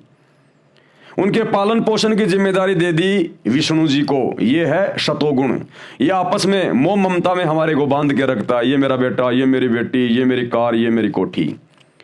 और अंत में मारने पीटने की जिम्मेदारी दे दी शंकर जी को कि शंकर बेटा तू इनको किसी भी तरह से, चाहे बीमारी से, चाहे एक्सीडेंट से, चाहे लड़ाई झगड़े से, इनको मार मार के तू मेरे पास में भेज, मुझे प्रतिदिन 1 लाख मुझे खाने पड़ते हैं। तो इस शैतान ने, इस काल ने इस प्रकार से अपने 3 बेटों को ये ड्यूटी दे रखी है। और शैतान के प्रभाव से, काल के प्रभाव से ये 3 देवता हमारे को यहां पर बांध के रखे हुए हैं और हम जीव इस काल के जाल से बाहर ना निकल जाएं, इसलिए इसने हमारे को भटका दिया, अलग अलग धर्मों में बांट दिया, ताकि आपस में लड़ते रहें, झगड़ते रहें, मरते रहें और मेरा भोजन मेरे पास में आता रहे। और जब कभी वो अल्लाह कबीर रहमान भगवान खुदा जब कभी वो धरती पर आए इन मूर्खों को ज्ञान समझाने के लिए, क्योंकि इंसानों को समझाने के लिए इंसान ही बनकर आया जाएगा, तो जब वो रहमान खुदा एक इंसान बन के आता है, संत रूप में, मुर्शिद रूप में आता है, जिंदा बाबा के रूप में आता है और अपना ज्ञान समझाता है, तो शैतान के प्रभाव से हम समझ नहीं पाते, क्योंकि ये गलत धारणा बैठा दी जाती है धर्म गुरुओं के द्वारा कि अल्लाह तो निराकार है, बेचून है, भगवान तो निराकार है, साकार नहीं है। तो जिस कारण से थोड़ी सी कठिनाइयां आती हैं। तो ब्रह्मा विष्णु महेश के माध्यम से ही यहाँ पर ये अवतार भेजे जाते हैं, पैगंबर भेजे जाते हैं। जैसे त्रेता में श्री रामचंद्र जी आप और हमको भक्ति मार्ग से भटकाने के लिए काल की प्रेरणा से, शैतान की प्रेरणा से और विष्णु जी के द्वारा उसको यहाँ भेजा गया। यानी विष्णु ही स्वयं श्री रामचंद्र थे और उल्टी भक्ति साधना दे के चला गया, अपने आप में भगवान बन के चला गया। आज पूरी दुनिया उसकी मूर्तियां पूज रही है, लेना एक देना दो। तो ये अवतार फिर इस काल के द्वारा, शैतान के द्वारा भेजे जाते हैं। इसी प्रकार द्वापर में श्री कृष्ण जी विष्णु जी के अवतार थे। ईसा मसीह जी वो श्री विष्णु जी के लोक से आए थे, अलग से एक धर्म बना गए, पंथ बना गए, सबको उल्टी साधना पे लगा गए। बाबा आदम उसी शैतान की प्रेरणा से, काल की प्रेरणा से ब्रह्मा जी के लोक से भेजे गए थे। वो ब्रह्मा जी के अवतार थे। हजरत मोहम्मद ये श्री शंकर जी के लोक से आए थे, शंकर जी के गण थे, ये शंकर जी के अवतार थे। तो सारा सिस्टम ये इस प्रकार से चल रहा है, ब्रह्मा विष्णु महेश के माध्यम से या नीचे का। तो वो कबीर भगवान हमें यही सारी बातें समझाने आता है कि बच्चों तुम काल के लोक में रह रहे हो, शैतान के लोक में रह रहे हो। ये अपने स्वार्थ के लिए तुम्हारे को धर्मों में, जातियों में, संप्रदायों में, देश में आपस में ये टुकड़े बना दिए इसने। एक देश की सीमा, दूसरे देश की सीमा, लड़ो झगड़ो, लगाओ फोर्स पुलिस, करो युद्ध, गृह युद्ध, महायुद्ध, और आते रहो मेरे मुंह में। और तुम्हें आपस में बांध के रखता है, ये लड़ा झगड़ा के रखता है। तुम्हें इतना बिजी कर दिया ताकि तुम मेरी बातों को ना सुन सको। और जब मैं कभी धरती पर आऊं तो तुम मेरे से वाद विवाद करो कि भगवान तो निराकार है, तू काहे का भगवान है, तू काहे का परमात्मा है। इसलिए वो कबीर भगवान यहां पर हम इंसानों को समझाने के लिए इंसान की तरह बन के आता है, क्योंकि वो हमारा बाप है, हमारा पिता है, उसको दर्द है, उसको तकलीफ है, शैतान को तकलीफ नहीं है। तो वर्तमान में वो हमारा बाप, सभी धर्मों का बाप, वो अल्लाह, वो पिता, वो खुदा सतगुरु रामपाल जी के रूप में धरती पर प्रकट है। भाई और बहनों, थोड़ा ठंडे दिमाग से विचार करो, नहीं तो एक बार ये शरीर छूट गया ना, फिर ये 84 लाख योनियों में डाल देगा, गधा कुत्ता बना देगा। फिर गधे कुत्ते को नहीं पता कौन अल्लाह, कौन राम है, क्या भक्ति है, क्या भगवान है, कष्ट भोगो फिर। तो सत्संग सुनो और ये धर्म और जातियों की जंजीरों से जिसमें आप और हमारे को शैतान ने, काल ने जकड़ रखा है, इनको तोड़ो, इससे बाहर निकलो। सतगुरु रामपाल जी ये नहीं कहते कि तुम मेरे से नाम लेके तुम लोग अपना मुसलमान धर्म छोड़ दो, हिंदू धर्म छोड़ दो, नहीं। वो कहते हैं तुम अपने धर्म में रहो, अपने घर में रहो, अपना काम धंधा करो, अपने बच्चों के साथ रहो, लेकिन भक्ति वो करो जो मैं तुम्हें दे रहा हूं, ताकि मरने के बाद में तुम्हारी सदगति हो, गधे कुत्ते बनने से तुम बच जाओ। और ये बुराइयां छोड़ दो जो बुराइयां शैतान ने लगा रखी हैं। ये जीव हत्या करना, मांस खाना, शराब पीना, चोरी करना, झूठ बोलना, व्यभिचार करना, ये बुराइयां हैं, ये काल का भोजन है। हमारे सूक्ष्म शरीर का यही तो वासना खाता है वो, जो पूरे जीवन में हम उल्टे सीधे कुकर्म करते हैं, खट्टा मीठा आहार करते हैं, मांस खाते हैं, शराब पीते हैं, नशा करते हैं। इस शरीर के अंदर एक सूक्ष्म शरीर है, उसमें ये वासना जमा हो जाती है, उसको मन खाता है। तो शरीर छूटने के बाद में ये ऊपर का जो शरीर है, स्थूल शरीर, हाड़ मांस का, इसको तो यहीं पे जला दिया जाएगा, दफना दिया जाएगा। अंदर इसके सूक्ष्म शरीर है जिसको आत्मा कहते हैं, ये जाएगी ऊपर तपस्या पर, इसको भून के खाएगा वो। आत्मा मरती नहीं है फिर, लेकिन कष्ट बहुत होता है। तो फिर ये वासना निकाल निकाल के खाएगा, फिर धर्मराज के दरबार में भेजेगा, वहां पर फिर देखेगा तेरी भक्ति कितनी है, तेरे को स्वर्ग में, जन्नत में तेरे को कितने दिन रखा जाए, नरक में तेरे को कितने दिन डाला जाए, गधे कुत्ते तेरे को कितनी बार बनाया जाए। फिर यही चक्कर पूरा चलता रहता है शैतान की भक्ति में, काल की भक्ति में। तो इस महाचक्कर से, कुचक्कर से निकालने के लिए वो अल्लाह कबीर, इबादई कबीरा, जिसका हर धर्म के हर धर्म ग्रंथों में जिक्र है, आज उसी पे तो वीडियो बन रहा है, वो आता है यहाँ पर संत रूप में और हमें आकर ज्ञान देता है, हम तक ये संदेश पहुंचाता है। अन्यथा सतगुरु रामपाल जी को क्या पड़ी मेरे भाई, ये इतनी मोटी मोटी पुस्तकें मुसलमान धर्म के लोगों को समझाने के लिए, हिंदू धर्म के लोगों को समझाने के लिए 30 साल से सत्संग कर रहे हैं दिन रात एक करके, क्योंकि वो हमारा पिता है सभी धर्मों का। तो भाई और बहनों, विचार करो, थोड़ा सत्संग सुनना शुरू करो, ठंडे दिमाग से सोचो। तो परमात्मा हकीकत बता रहे हैं कि आदम जी कौन थे, मोहम्मद जी कौन थे।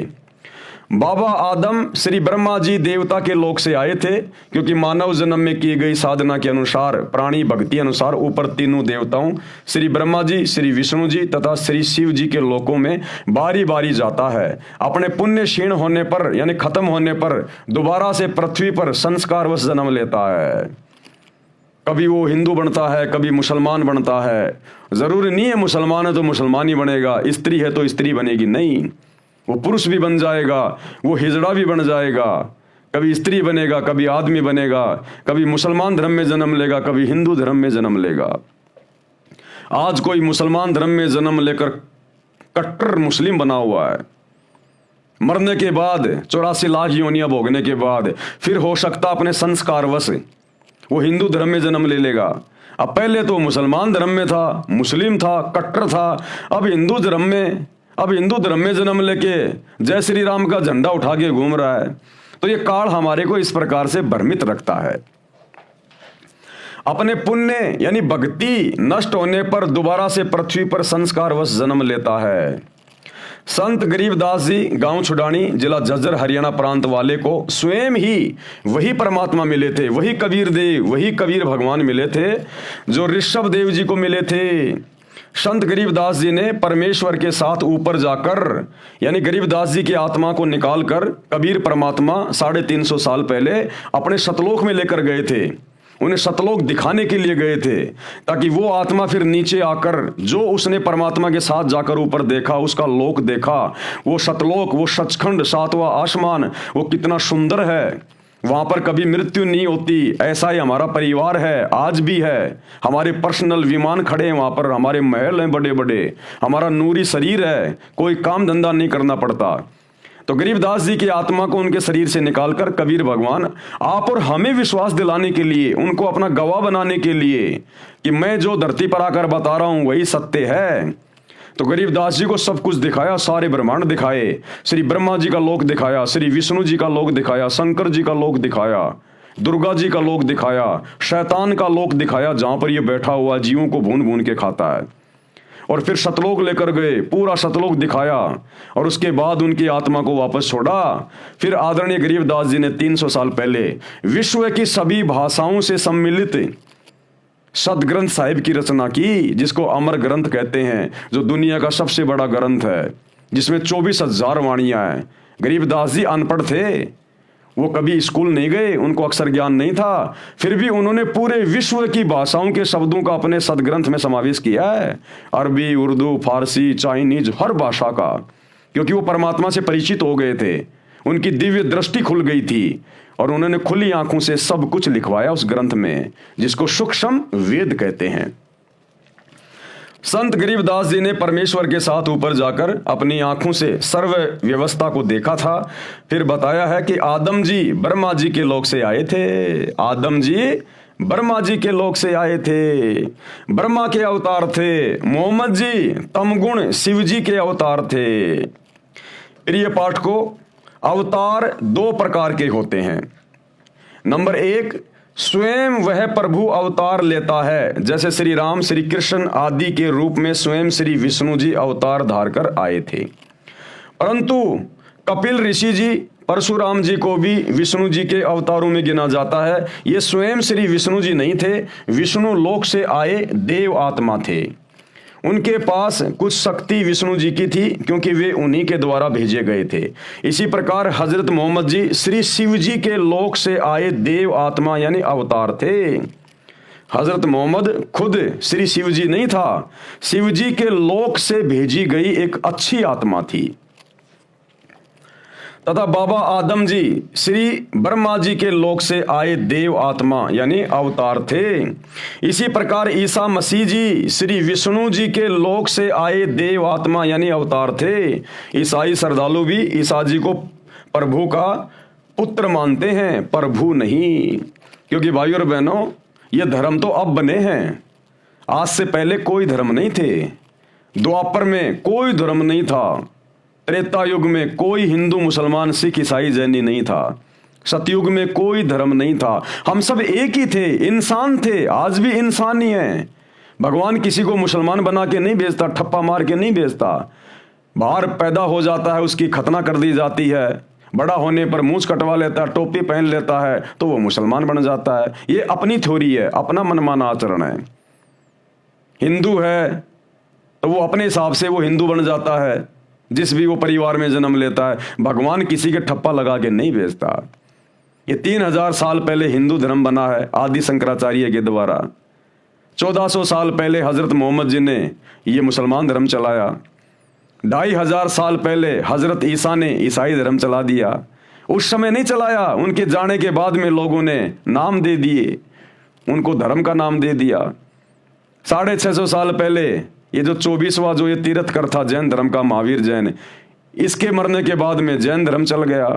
श्री नानक जी के शरीर छोड़ने के बाद में लोगों ने सिख धर्म जो है वो चला दिया। तो ये तो अभी 2500-3000 हजार साल के अंदर अंदर सारे धर्म चले हैं।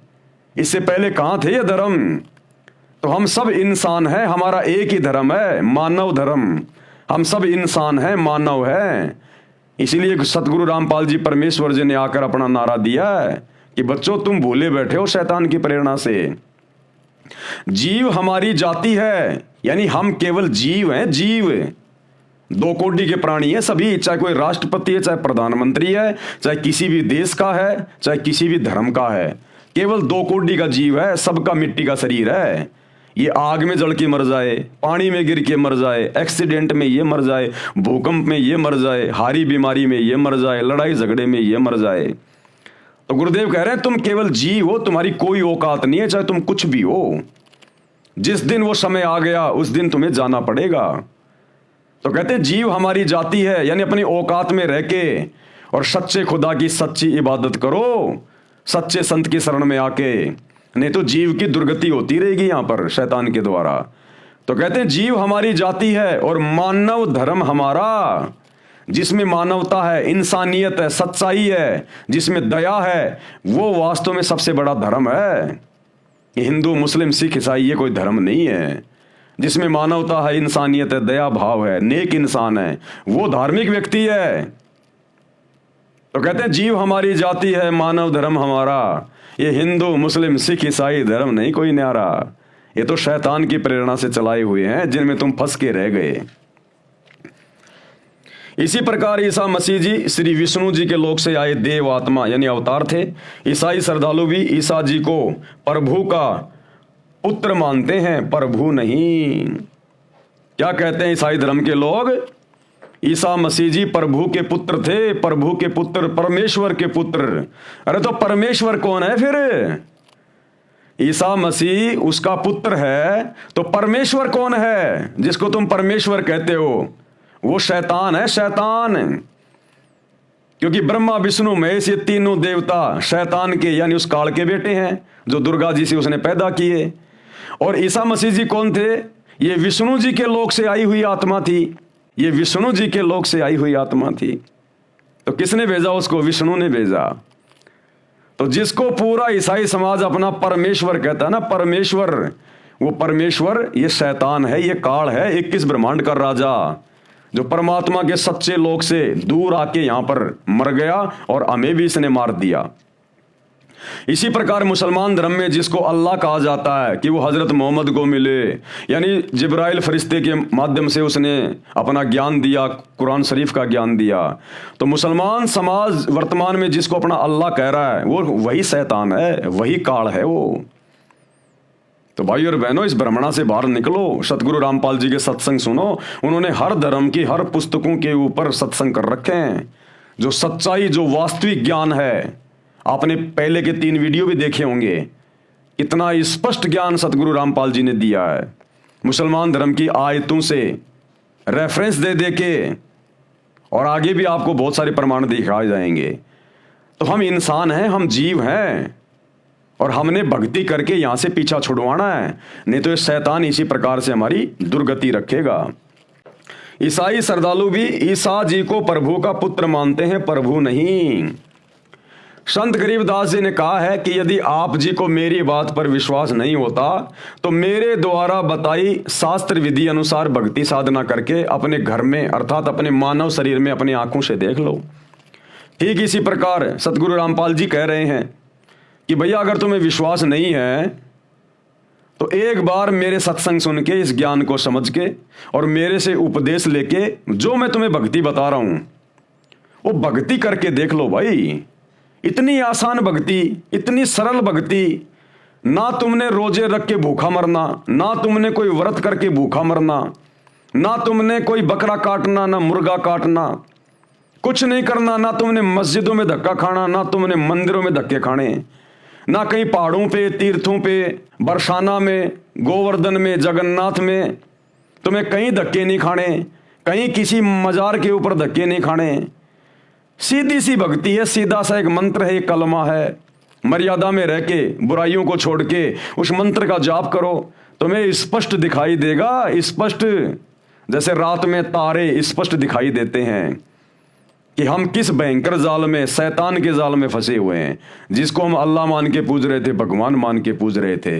नुकसान क्या है भाई? आपसे इस भक्ति के बदले कोई पैसा नहीं लिया जा रहा, कोई धन नहीं लिया जा रहा, आपकी जमीनें नाम नहीं करवाई जा रही, केवल आपकी बुराइयां छुड़वाई जा रही हैं। बुराई छोड़ोगे तो पाप कर्म करने से बचोगे, नहीं तो शैतान दुर्गति करेगा, दुर्गति। तो एक बार सतगुरु रामपाल जी की शरण में आके उनकी भक्ति करके देख लो भाई। भावार्थ है, सभी धर्मों के मानव स्त्री पुरुष के शरीर की रचना एक जैसी है। चाहे मुसलमान हो, चाहे हिंदू हो, सिख हो, ईसाई हो, चाहे कोई अमेरिका का हो, चाहे पाकिस्तान का हो, सबका शरीर स्त्री पुरुष का एक जैसा है। अरे यदि परमात्मा सबको अलग अलग बनाता, अलग अलग धर्मों वाला बनाता, तो सबके शरीर की रचना भी अलग अलग होनी चाहिए थी। मुसलमान की अलग से कोई पहचान होनी चाहिए थी। मुसलमान का नाक पीछे होना चाहिए था, जैनी का साइड में होना चाहिए था, हिंदू का सामने हो जाता, सिखों का इधर लेफ्ट में हो जाता। कोई तो अलग पहचान होती। अगर भगवान ने अगर इंसान को बनाते समय यदि उसको अलग अलग धर्मों में बांटना था तो, लेकिन भगवान ने कोई किसी प्रकार की असमानता नहीं करी। सबको इंसान बना के भेजा, मनुष्य बना के भेजा, नंगा भेजा, किसी के साथ कोई भेदभाव नहीं किया। तो गरीबदास जी कह रहे हैं कि जितने भी स्त्री या पुरुष हैं पूरे विश्व के, उन सबके शरीर की रचना एक जैसी है। सबके शरीर के अंदर परमात्मा ने एक जैसा मटेरियल, सब कुछ एक जैसा बनाया है। किसी के 4 गुर्दे नहीं लगाए भगवान ने, दिल किसी के 3 नहीं लगाए, सबको समान रूप से बनाया है। तो कहने का मतलब है इन सब बातों से हमने विचार करना चाहिए। और आगे क्या कह रहे हैं, सभी धर्मों के मानव स्त्री और पुरुष के शरीर की रचना एक जैसी है। तत्व ज्ञान न होने के कारण हम धर्मों में बट गए। संत गरीबदास जी ने बताया है कि मानव शरीर में रीढ़ की हड्डी अर्थात बैकबोन यानी स्पाइन के अंदर की ओर निचले सिरे से लेकर कंठ तक, यानी यहां से लेकर कंठ तक 5 ये कमल चक्कर हैं। ये 5 ये कमल चक्कर हैं रीढ़ की हड्डी के अंदर की साइड में, हर स्त्री और ये पुरुष के अंदर। कृपया देखें ये चित्र है यहां पर। अब इसका वर्णन किया गया है आगे। मूल चक्कर, ये चक्कर रीढ़ की हड्डी के अंत से 1 इंच ऊपर गुदा के पास है। इसका देवता श्री गणेश है, यानी हिंदू मुस्लिम सिख ईसाई सबके अंदर श्री गणेश जी का वास है मूल चक्कर में। इस कमल की 4 पंखुड़ियां हैं। कितनी पंखुड़ियां हैं? 4 पंखुड़ियां। ये है मूल कमल, ये गणेश का वासा है यहां पर, ये सबके अंदर है। सेम इसी प्रकार से इस पर गणेश जी का आधिपत्य है। नंबर 2 संवाद चक्कर, यह मूल चक्कर से 2 इंच ऊपर रीढ़ की हड्डी के अंदर की ओर चिपका है। इसके देवता श्री ब्रह्मा जी तथा उनकी पत्नी सावित्री जी है। इस कमल की 6 पंखुड़ियां हैं। कौन सा कमल? ये वाला संवाद चक्कर कमल, जहां पर श्री ब्रह्मा जी और उसकी पत्नी सावित्री का वास है। हर एक स्त्री और पुरुष के रीढ़ की हड्डी के अंदर की साइड में सूक्ष्म रूप में है। कहीं आप लोग जो है काट काट के देखने लग जाओ, ऐसे नहीं दिखाई देंगे। सूक्ष्म है ये, जैसे मोबाइल का जो रेडिएशन होता है वो सूक्ष्म होता है। वो तरंगे जो टावर से आ रही है मोबाइल में वो दिखाई नहीं देती, सूक्ष्म होती है। इसी प्रकार हमारे रीढ़ की हड्डी में इन 5 इन प्रधान देवी देवताओं के स्थान हैं जो इस बॉडी को, इस शरीर को जो हैंडल करते हैं। उसके बाद में तीसरा है नाभि कमल चक्कर। यह नाभि के सामने उसी रीढ़ की हड्डी के साथ चिपका है। इसके देवता श्री विष्णु जी तथा उनकी पत्नी लक्ष्मी जी हैं। इस कमल की 8 पंखुड़ियां हैं। यह है नाभि कमल। यहां पर हमारी जो नाभि है, जो ये सुंडी है, यहां पर अंदर की साइड में रीढ़ की हड्डी के साथ में चिपका हुआ यह कमल, जहां पर श्री विष्णु जी और उसकी पत्नी लक्ष्मी जी का निवास है। नंबर 4 हृदय कमल। ये कमल सीने में बने दोनों स्तनों के मध्य में रीढ़ की हड्डी के साथ चिपका है। इसके देवता श्री शिव जी तथा उनकी पत्नी पार्वती जी हैं। इस कमल की 12 पंखुड़ियां हैं। ये है हृदय कमल, जहां पर श्री शंकर जी और पार्वती जी निवास करती हैं हर एक स्त्री और पुरुष के शरीर में, चाहे हिंदू हो चाहे मुसलमान हो। कंठ कमल 5वां कमल है कंठ कमल। ये कमल छाती की हड्डियों के ऊपर, जहां से गला शुरू होता है, उसके पीछे रीढ़ की हड्डी के साथ अंत में है। इसकी प्रधान श्री देवी अर्थात दुर्गा जी हैं। इस कमल की 16 पंखुड़ियां हैं। शेष कमल चक्कर ऊपर है। नंबर 6 संगम कमल। संगम कमल या छठा कमल, यह कमल सुषुम्ना के ऊपर वाले द्वार पर है। इसकी 3 पंखुड़ियां हैं। इसमें सरस्वती रूप में देवी दुर्गा जी निवास करती है। काल की पत्नी, शैतान की पत्नी, ये दुर्गा जो नवरात्रे मनाते हैं हिंदू भाई बहन, वो दुर्गा अष्टंगी, शेरावाली माता, ये शैतान की पत्नी है, काल की पत्नी। ये संगम कमल में निवास करती है सरस्वती देवी के रूप में। एक पंखुड़ी में देवी दुर्गा सरस्वती रूप में रहती है, उसी के साथ में 72 करोड़ उर्वशी यानी सुंदर स्त्रियां हैं, वो परियां हैं, जो ऊपर जाने वाले भक्तों को अपने जाल में फंसाती है। ये काल का भयंकर षड्यंत्र है शरीर में, हमारे को रोक के रखने के लिए, ताकि हमारा मोक्ष ना हो जाए, आत्मा इसके जाल से बाहर ना निकल जाए। जैसी गंदी सोच इंसान की या स्त्री या पुरुष की यहां होती है, शरीर छोड़ने के बाद जब वो आत्मा इन कमलों के अंदर से जाती है, तो देवी दुर्गा को बैठा रखा इस काल ने सरस्वती रूप में, और दुर्गा ने 72 करोड़ सुंदर स्त्रियां उर्वशियां वहां छोड़ रखी हैं उस आत्मा को, उस भगत को, उस साधक को अपने जाल में फंसाने के लिए। और जिसकी जैसी गंदी सोच यहां होती है, वो तुरंत उनके चक्कर में आ जाता है और एकांत में जाकर उन सुंदर औरतों के साथ में शारीरिक संबंध बना के अपनी भक्ति नष्ट कर लेता है, नरक में जा गिरता है। जो ऊपर जाने वाले भक्तों को अपने जाल में फंसाती है। दूसरी पंखुड़ी में सुंदर युवा नर रहते हैं, युवा पुरुष रहते हैं, सुंदर देव पुरुष, जो भगतमतियों को यानी औरतों को आकर्षित करके काल जाल में रखते हैं। काल भी अन्य रूप में इन युवाओं का संचालन मुखिया बनकर रहता है। तीसरी पंखुड़ी में स्वयं परमात्मा यानी अल्लाह कबीर, ये कबीर भगवान तीसरी पंखुड़ी में स्वयं परमात्मा अन्य रूप में रहते हैं, अपने भक्तों को उनके जाल से मुक्त कराते हैं, ज्ञान सुनाकर सतर्क करते हैं। वहीं पर ये अल्लाह कबीर, ये कबीर परमात्मा भी है तीसरी पंखुड़ी में।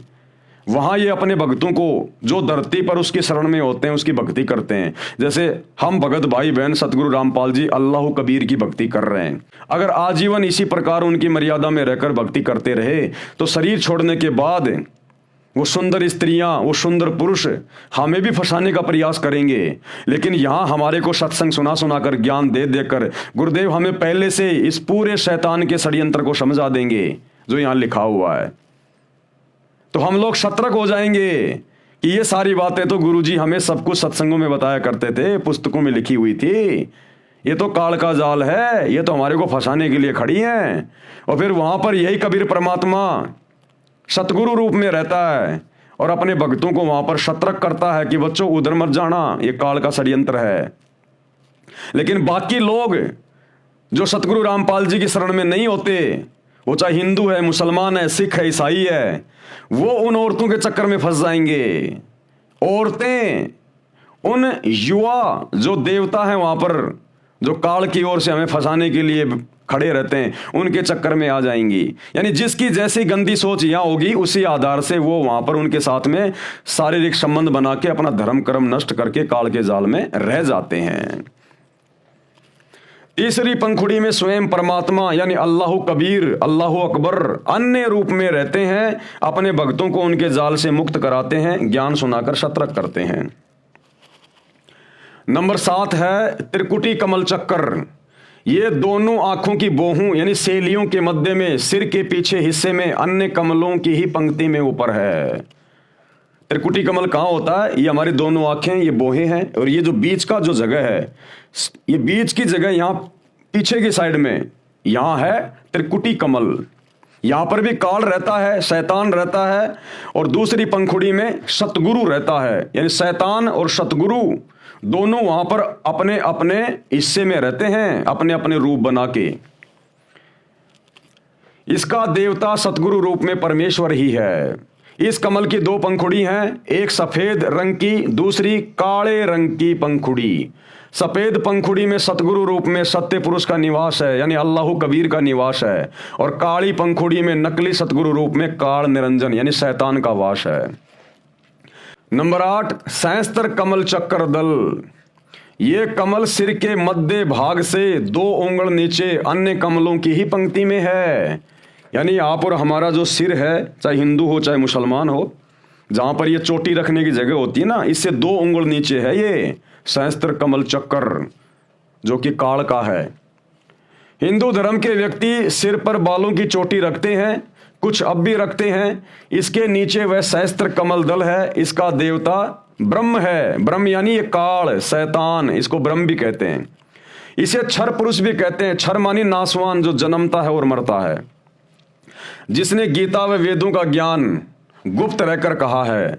इस कमल की 1000 पंखुड़ियां हैं, इनको काल ब्रह्म ने प्रकाश से भर रखा है, यानी रोशनी से भर रखा है। ये खुद वहां पर अपने ओरिजिनल रूप में किसी को दर्शन नहीं देता, स्वयं इसी कमल चक्कर में दूर रहता है। वह स्वयं दिखाई नहीं देता, केवल पंखुड़ियां चमकती दिखाई देती है।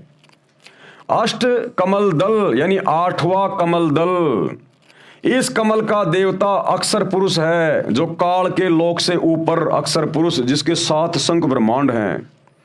इसे पर ब्रह्म भी कहते हैं, यानी इस ब्रह्म से ऊपर वाला भगवान पर ब्रह्म अक्षर पुरुष। इनकी पंखुड़ियां भी 8 हैं। इसकी स्थिति नहीं बताऊंगा, क्योंकि नकली गुरु भी इसको जानकर जनता को भ्रमित कर देंगे। 9 शंख कमल दल, इस कमल में पूर्ण ब्रह्म अर्थात परम अक्षर ब्रह्म का निवास है, यानी सत्य पुरुष का निवास है, अल्लाहु कबीर का निवास है इस 9वें कमल में। हमारे शरीर में सबसे ऊपर सबसे बड़ा भगवान। इसकी शंख पंखुड़ियां यानी अनंत पंखुड़ियां हैं। इसकी स्थिति भी नहीं बताऊंगा, कारण ऊपर लिख दिया गया है। जो चित्र में दिखाए हैं, इनमें 6ठा कमल तथा 9वां कमल नहीं दिखाया है। कारण यही है कि विद्यार्थियों की धीरे धीरे ज्ञान वृद्धि की जाती है। कमलों का गहरा रहस्य है, यह कबीर सागर के सारांश में लिखा है। शरीर में ये कमल ऐसा कार्य करते हैं जैसे टेलीविजन में चैनल लगे हैं। अब ये कमल क्या काम करते हैं, जिनमें ये देवी देवता बसे हुए हैं, काल बसा हुआ है, सतगुरु भी बसा हुआ है सूक्ष्म रूप में। क्या काम करते हैं ये कमल? ये कमल एक टीवी चैनल की भांति है, टीवी चैनल की भांति। जिस प्रकार अमेरिका में मैच चल रहा है और इंडिया में हम लोग टीवी में लाइव देख रहे हैं, मैच कहां चल रहा है और टीवी चैनल में हम अपने घर पर लाखों किलोमीटर दूर बैठ के लाइव देख रहे हैं। तो इसी प्रकार हमारे शरीर में इन देवी देवताओं के कमल हैं। इन देवी देवताओं के लोक ऊपर हैं, यहां से हजारों लाखों किलोमीटर दूर हैं। लेकिन उनके लोकों में क्या हो रहा है, क्या क्या घटनाएं घटित हो रही हैं। कोई डांस कर रहा है, कोई खा रहा पी रहा है, ऐश कर रहा है, देवी देवता ये, इन सबको हमारे शरीर में बने हुए इन कमलों में देखा जा सकता है, अगर किसी का कमल ऑन हो गया हो तो। और ये कमल ऑन होने के मंत्र केवल धरती पर पूरे विश्व में वर्तमान में सच्चे मुर्शिद सतगुरु रामपाल जी के पास हैं।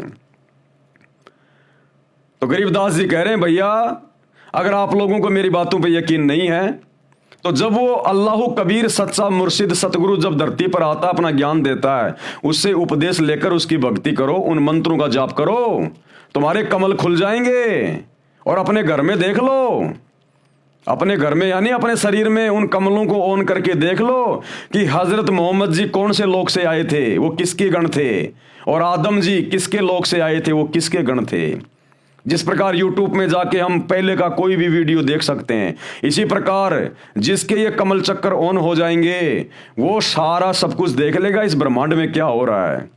तो गुरुदेव कह रहे हैं, हिंदू मुसलमान सिख ईसाइयों आपस में लड़ो मत, झगड़ो मत कि हमारे पैगंबर बड़े, हमारे अवतार बड़े, हमारा अल्लाह बड़ा, हमारा खुदा बड़ा। तुम्हारा अल्लाह खुदा ये शैतान है, और ब्रह्मा विष्णु महेश के माध्यम से नीचे तुम्हारी ये पैगंबर भेजता है, ये अवतार भेजता है।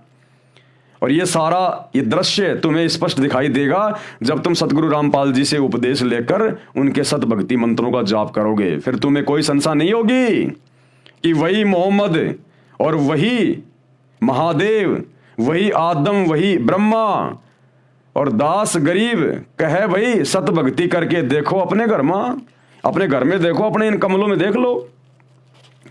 कमलों का गहरा रहस्य है, ये कबीर सागर के सारांश में लिखा है। शरीर में ये कमल ऐसा कार्य करते हैं जैसे टेलीविजन में चैनल लगे हैं। उन चैनलों में से जिस भी चैनल को चालू करोगे उस पर कार्यक्रम दिखाई देगा। वह कार्यक्रम चल तो रहा है स्टूडियो में यानी कहीं और दिख रहा है टीवी में। इसी प्रकार प्रत्येक कमल का फंक्शन है। इन कमलों को चालू करने के मंत्र हैं जो ये दास संत रामपाल दास जाप करने को देता है। प्रथम बार दीक्षा यानी उपदेश इन्हीं चैनलों को खोलने की दी जाती है।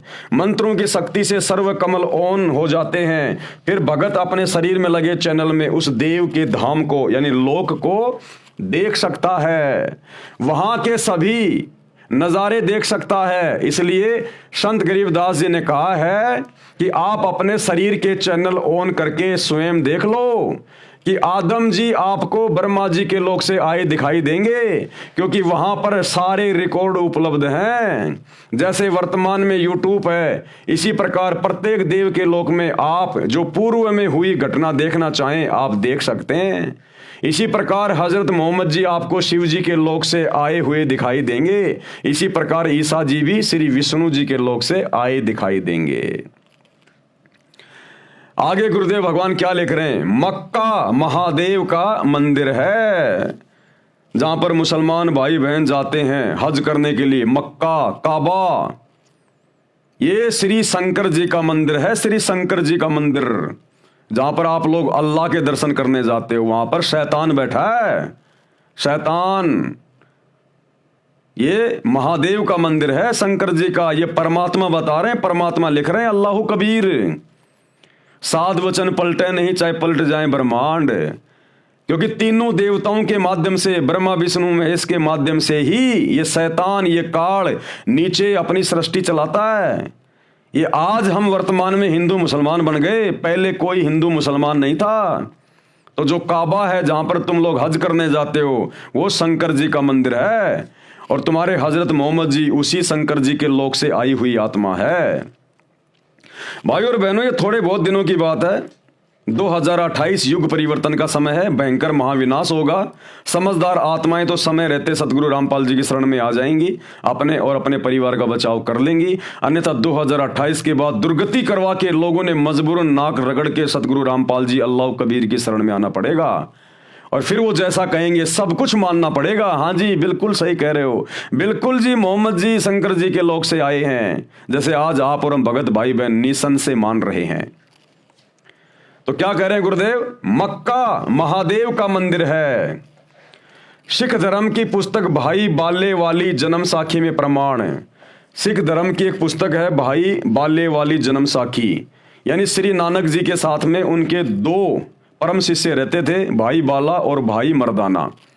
तो नानक जी के शरीर छोड़ने के बाद में भाई बाला ने जो समय उन्होंने नानक जी के साथ में बिताया, जो जो चमत्कार देखे, वो सब कुछ उन्होंने एक पुस्तक के माध्यम से रिकॉर्ड किया, भाई बाले वाली जन्म साखी। आगे चलकर गुरु अंगद देव जी ने उस पुस्तक का निर्माण किया, भाई बालाजी से सारी बातें सुन के और समझ कर, क्योंकि नानक जी ने शरीर छोड़ने से पहले श्री अंगद देव जी को अपना उत्तराधिकारी घोषित कर दिया था। अपने बेटों को अपना उत्तराधिकारी घोषित नहीं किया श्री नानक जी ने। उनके दो बेटे थे, जयचंद और श्रीचंद, लेकिन दोनों निकम्मे थे, इसलिए श्री नानक जी ने अपने बेटों को उत्तराधिकारी नहीं बनाया, बल्कि श्री अंगद देव जी को बनाया। तो नानक जी के शरीर छोड़ने के बाद में सिखों के गुरु बन गए श्री अंगद देव जी। अब अंगद देव जी को जो जो बातें नानक जी के साथ में रहने वाले भाई बाला और मर्दाना ने बताई, वो सारी बातें अंगद देव जी ने आगे चलकर एक पुस्तक के रूप में जो है वो लिख दी। तो क्या कहा जा रहा है? सिख धर्म की पुस्तक भाई बाले वाली जन्म साखी में प्रमाण है, साखी मदीने की चली। हिंदी वाली के पेज नंबर 262 पर श्री नानक जी ने 4 इमामों के प्रश्न का जवाब देते हुए कहा है, आखे नानक शाह सच सुन हो 4 इमाम, मक्का है महादेव का ब्राह्मण सन सुल्तान। इसका क्या अनुवाद किया है सतगुरु रामपाल जी भगवान ने, इस कबीर परमात्मा ने? भावार्थ, सतगुरु नानक देव जी ने 4 इमामों से चर्चा करते हुए कहा कि जिस मक्का शहर में जो काबा यानी मंदिर, उसको मंदिर कहते हैं, काबा यानी मंदिर, जिसको आप अपना पवित्र स्थान मानते हो, वह महादेव यानी शिव जी का मंदिर है। इसमें सब देवी देवताओं की मूर्तियां यानी बुत थी। उसकी स्थापना करने वाला सुल्तान यानी राजा एक ब्राह्मण था। जो ये काबा है, जो मक्का मदीना वाला जो ये काबा है, इसकी स्थापना एक ब्राह्मण राजा ने करवाई थी। ब्राह्मण राजा ने शंकर भगवान का मंदिर बनवाया था वो। बाद में सब मूर्तियां उठा दी गई थी। नबी इब्राहिम व हजरत इस्माइल ने इसका पुनः निर्माण करवाया। आगे चलकर फिर उस काबा का नबी इब्राहिम और हजरत इस्माइल ने इसका दोबारा से निर्माण करवाया, और फिर मुसलमानों ने मान लिया ये तो हमारे अल्लाह का काबा है।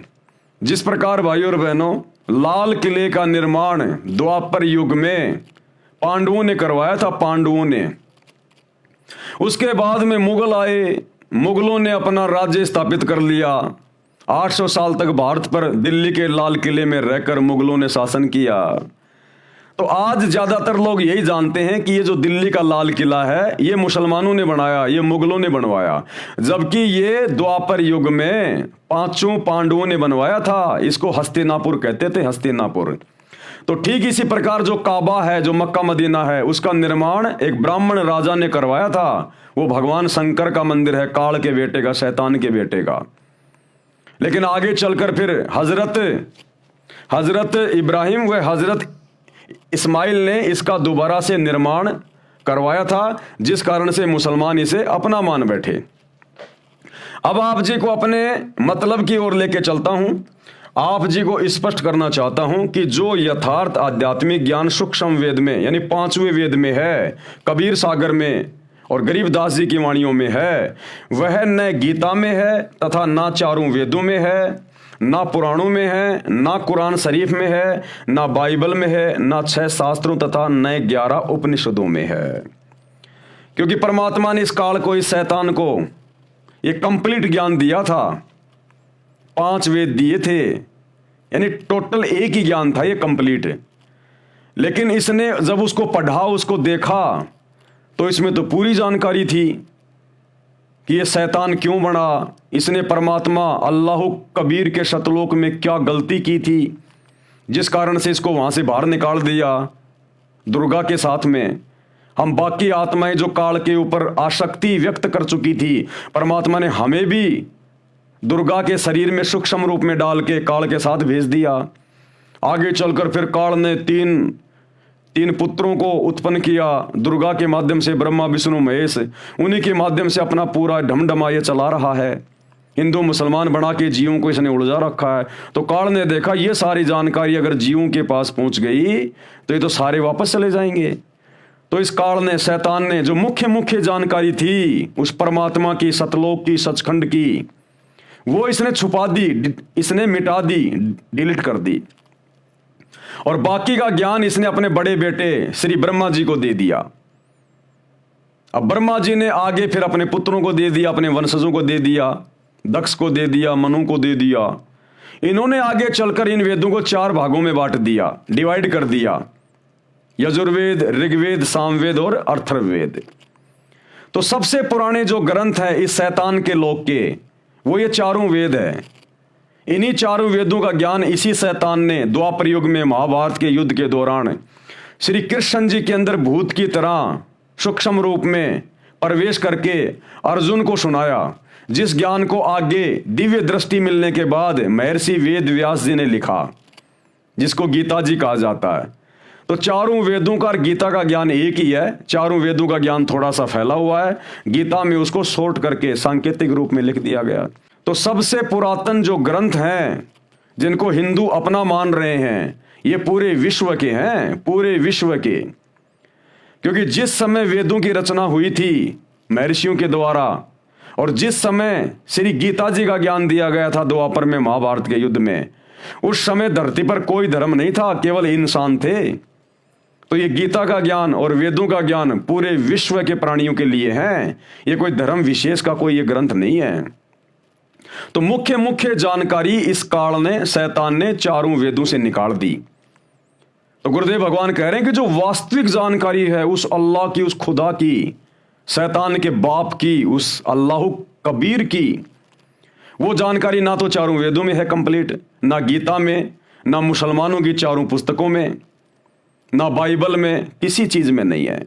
इसलिए वो कंप्लीट जानकारी कि सृष्टि कैसे रची गई, ये शैतान कौन है, ये काल कौन है, ये ब्रह्मा विष्णु महेश के माध्यम से कैसे अपना षड्यंत्र इसने फैला रखा है, कैसे ये अपने पैगंबर भेज के मुसलमान धर्म बना के फिर वहां पर इसने पैगंबर भेजने शुरू कर दिए, इधर हिंदू धर्म बना के उसने अपने अवतार भेजने शुरू कर दिए। ये कैसे तुम जीवों को भ्रमित करता है अपने भोजन के लिए, तुम्हें खाने के लिए, फिर तुम्हें 84 लाख योनियों में डाल देता है। तो ये कंप्लीट जानकारी देने के लिए वो अल्लाह कबीर, वो खुदा स्वयं यहां पर सतगुरु रूप में आता है, मुर्शिद रूप में आता है, और यहाँ आकर सत्संग करता है, जैसे आज वर्तमान में दे रहा वही अल्लाह कबीर ज्ञान सतगुरु रामपाल जी के रूप में। इसलिए हमने उनके ज्ञान को सुनना चाहिए, समझना चाहिए। ये काल के द्वारा, शैतान के द्वारा बनाए गए धर्म और जातियों की जंजीरों से पीछे हटके, तब हमारा आत्मा का कल्याण होगा, नहीं तो नहीं होगा। यहाँ के किसी भी धर्म ग्रंथ में सूक्ष्म वेद को छोड़कर, यानी कबीर परमात्मा के द्वारा जब वो चारों युगों में आते हैं और यहाँ आकर अपना ज्ञान देते हैं, फिर उसको लिपिबद्ध करवाते हैं, वो ज्ञान फिर वो सुनाते हैं।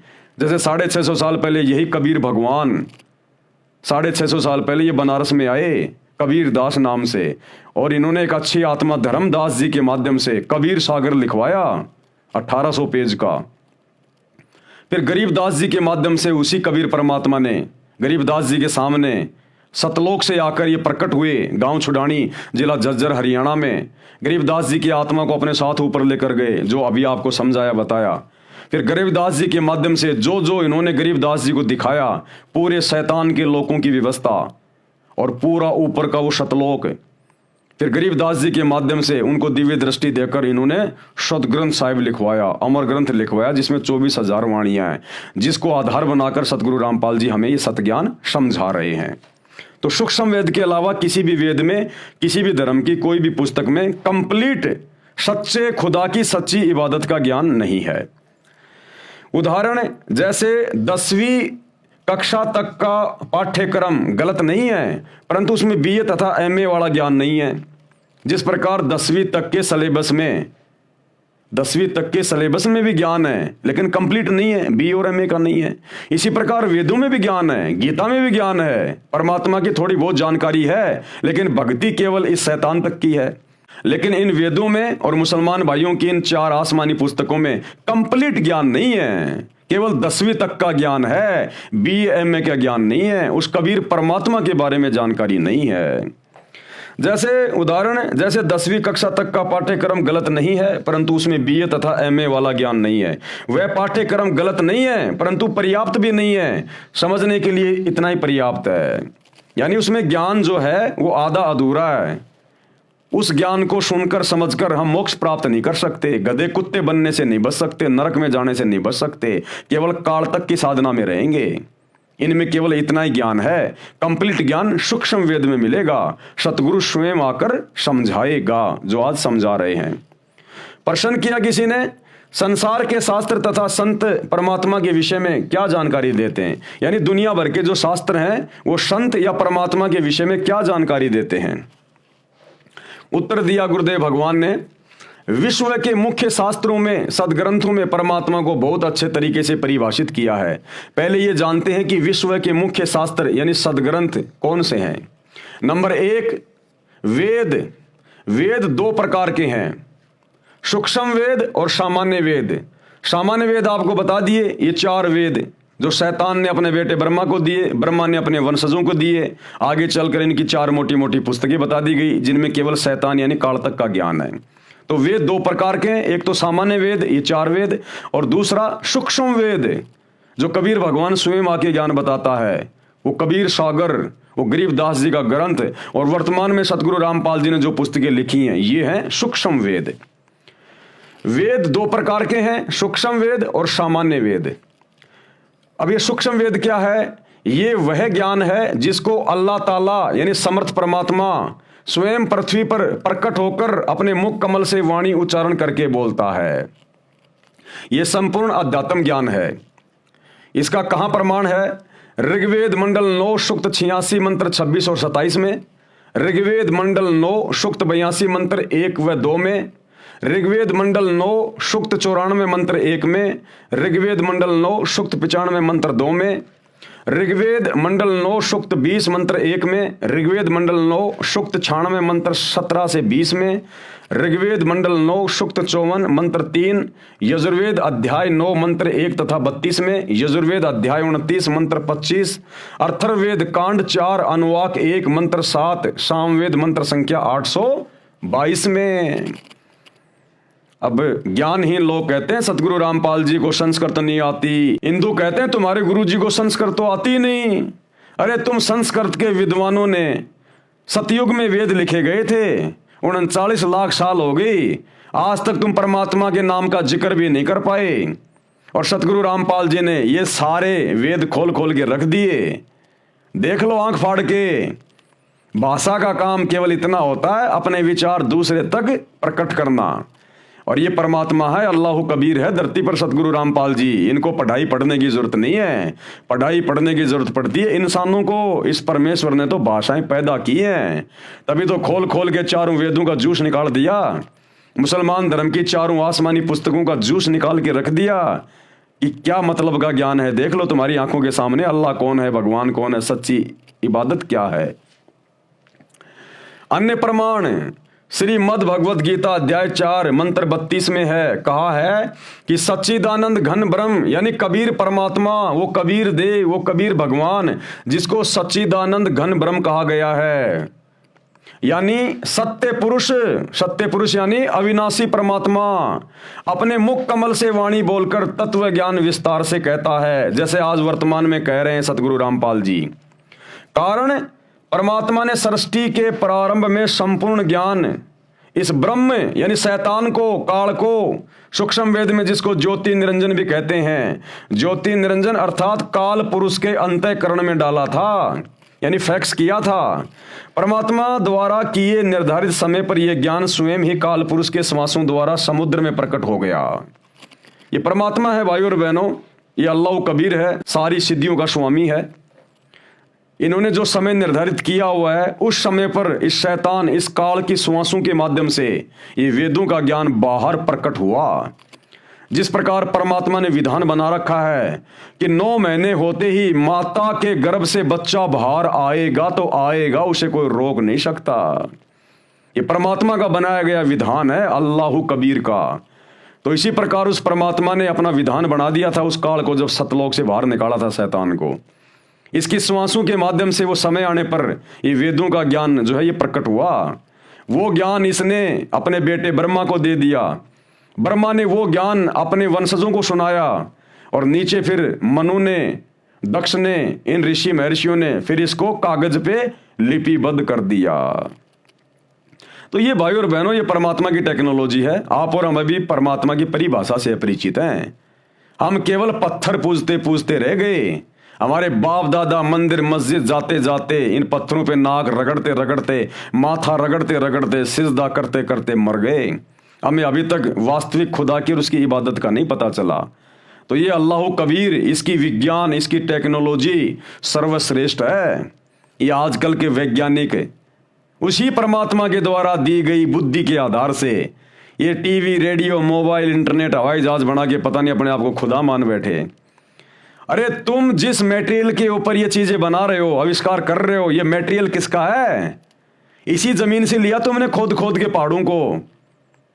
ये पहाड़ किसने बनाई? मिट्टी किसने बनाई? धरती किसने बनाई? उस खुदा ने, उस अल्लाह ने। ये उसी का मटेरियल है, वरना कहां से बनाते तुम? ये बुद्धि आज से पहले नहीं थी इंसान के पास में। ये पैगंबर जा लिए, अवतार जा लिए, क्या उनको जरूरत नहीं थी मोबाइल की, गाड़ियों की, पंखे की, एसी की, हीटर की? वो क्यों नहीं बना पाए? आज क्यों बना रहा इंसान? इसी कबीर अल्लाह ने, सतगुरु रामपाल जी ने इंसान को बुद्धि दी है। और ये सारे साधन, ये टीवी, रेडियो, मोबाइल, इंटरनेट, गाड़ियां, हवाई जहाज, ये भक्ति में सहयोग के लिए बनवाई है भगवान ने, क्योंकि ये भक्ति युग चल रहा भी है। 2028 के बाद जितनी भी आत्माएं बचेंगी महाविनाश के बाद, वो सब सतगुरु रामपाल जी की भक्ति करेंगी। और भविष्य मालिका कहती है टोटल 64 करोड़ व्यक्ति बचेंगे पूरे विश्व में, इतना विनाश होगा। उसके बाद ये विज्ञान हम भक्तों के काम आएगी। अभी तो काल शैतान बकवास ज्यादा करवा रहा है। फिल्में बनवा दी, अश्लील फिल्में बनवा दी, दुनिया भर के लोग शॉर्ट वीडियो, रील वगैरह। ये परमात्मा सतगुरु रामपाल जी के सत्संग सुनने और सुनाने के लिए ये मोबाइल बने, ये टीवी बने। भगत भाई बहनों ने आपस में अपने परमात्मा की, अपने गुरु की ज्ञान चर्चा के लिए ये मोबाइल बनवाए। आजकल इनमें बकवास चल रही है, ये 2-4 साल की बकवास है, उसके बाद कुछ नहीं है। भक्ति चलेगी पूरे विश्व में। ये एरोप्लेन, हेलीकॉप्टर, गाड़ियां, ये सत्संग में आने जाने के लिए परमात्मा ने बनवाई हैं। ये फालतू में 2 नंबर के काम करने के लिए नहीं बनवाई।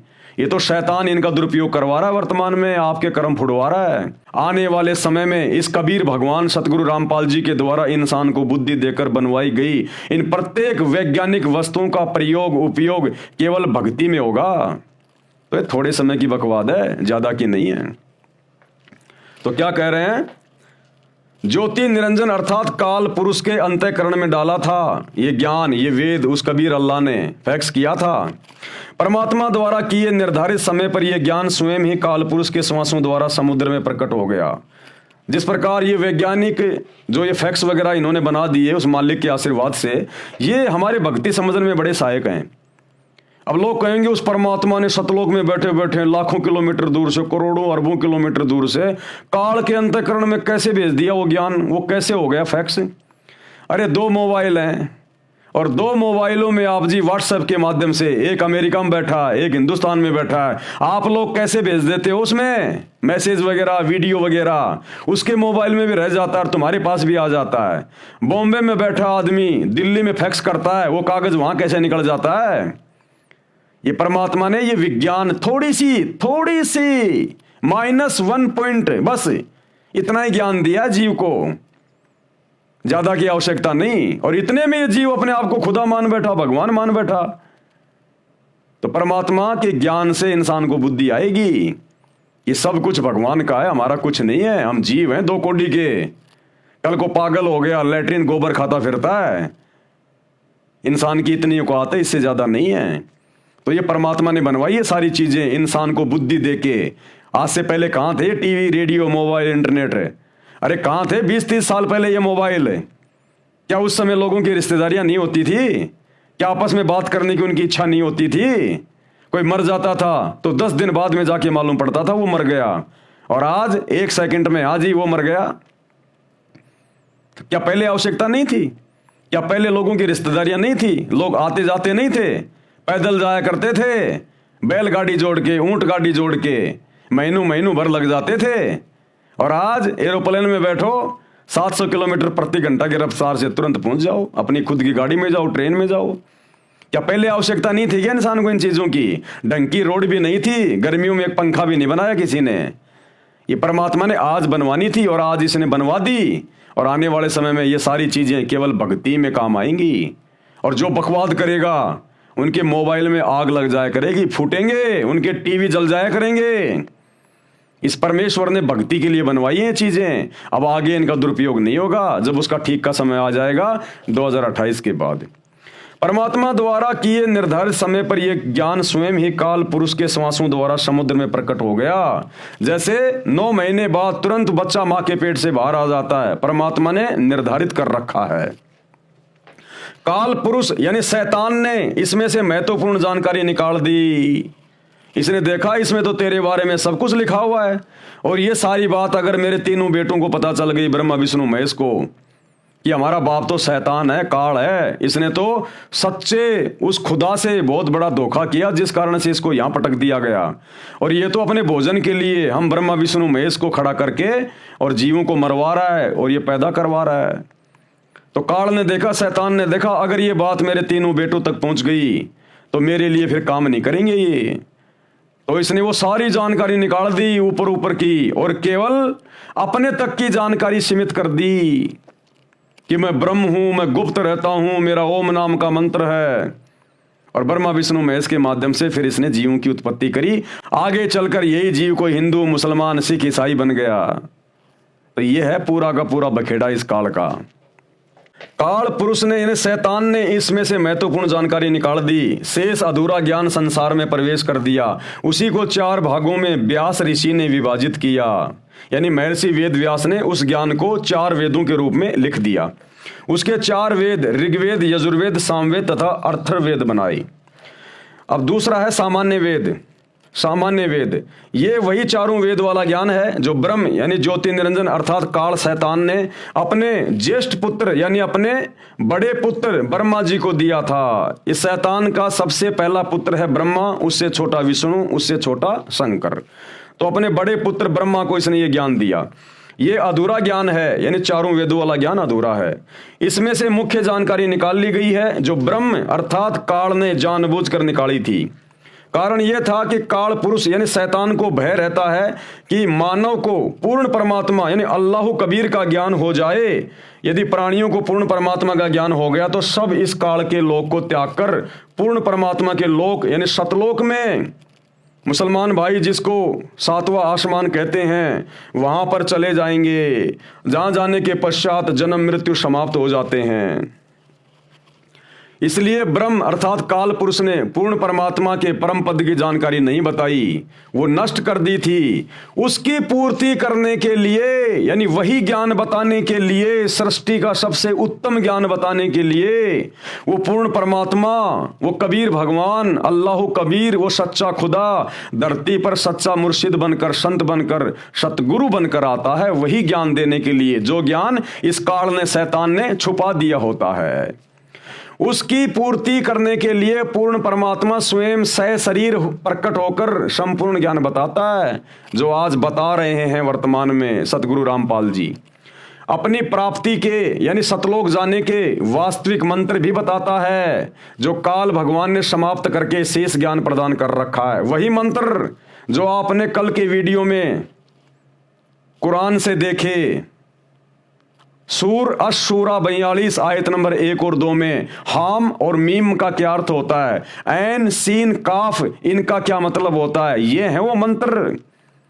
गीता अध्याय 17 श्लोक 23 में ओम तत्सत इसका क्या मतलब है, ये है वो मंत्र जिनका वास्तविक ज्ञान देने के लिए, जिन मंत्रों की भक्ति करके सतगुरु से उपदेश लेकर हम जन्म मरण के रोग से सदा के लिए समाप्त हो जाएंगे और अपने खुदा, अपने इबादही कबीरा, सच्चे परमात्मा, सच्चे भगवान, उस कबीर के साथ जो वर्तमान में सतगुरु रामपाल जी के रूप में धरती पे प्रकट है, शरीर छोड़ने के बाद सूक्ष्म रूप में यह परमात्मा हमारी आत्मा को सतलोक लेकर जाएगा।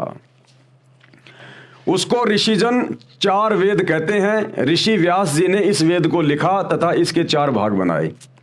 Number 1 Rigveda, number 2 Yajurveda, number 3 Samaveda, number 4 Atharvaveda, जो वर्तमान में प्रचलित हैं। इन्हीं 4 वेदों का सारांश काल पुरुष ने श्रीमद् भगवद गीता के रूप में श्री कृष्ण जी के शरीर में प्रवेश करके महाभारत के युद्ध से पूर्व बोला था।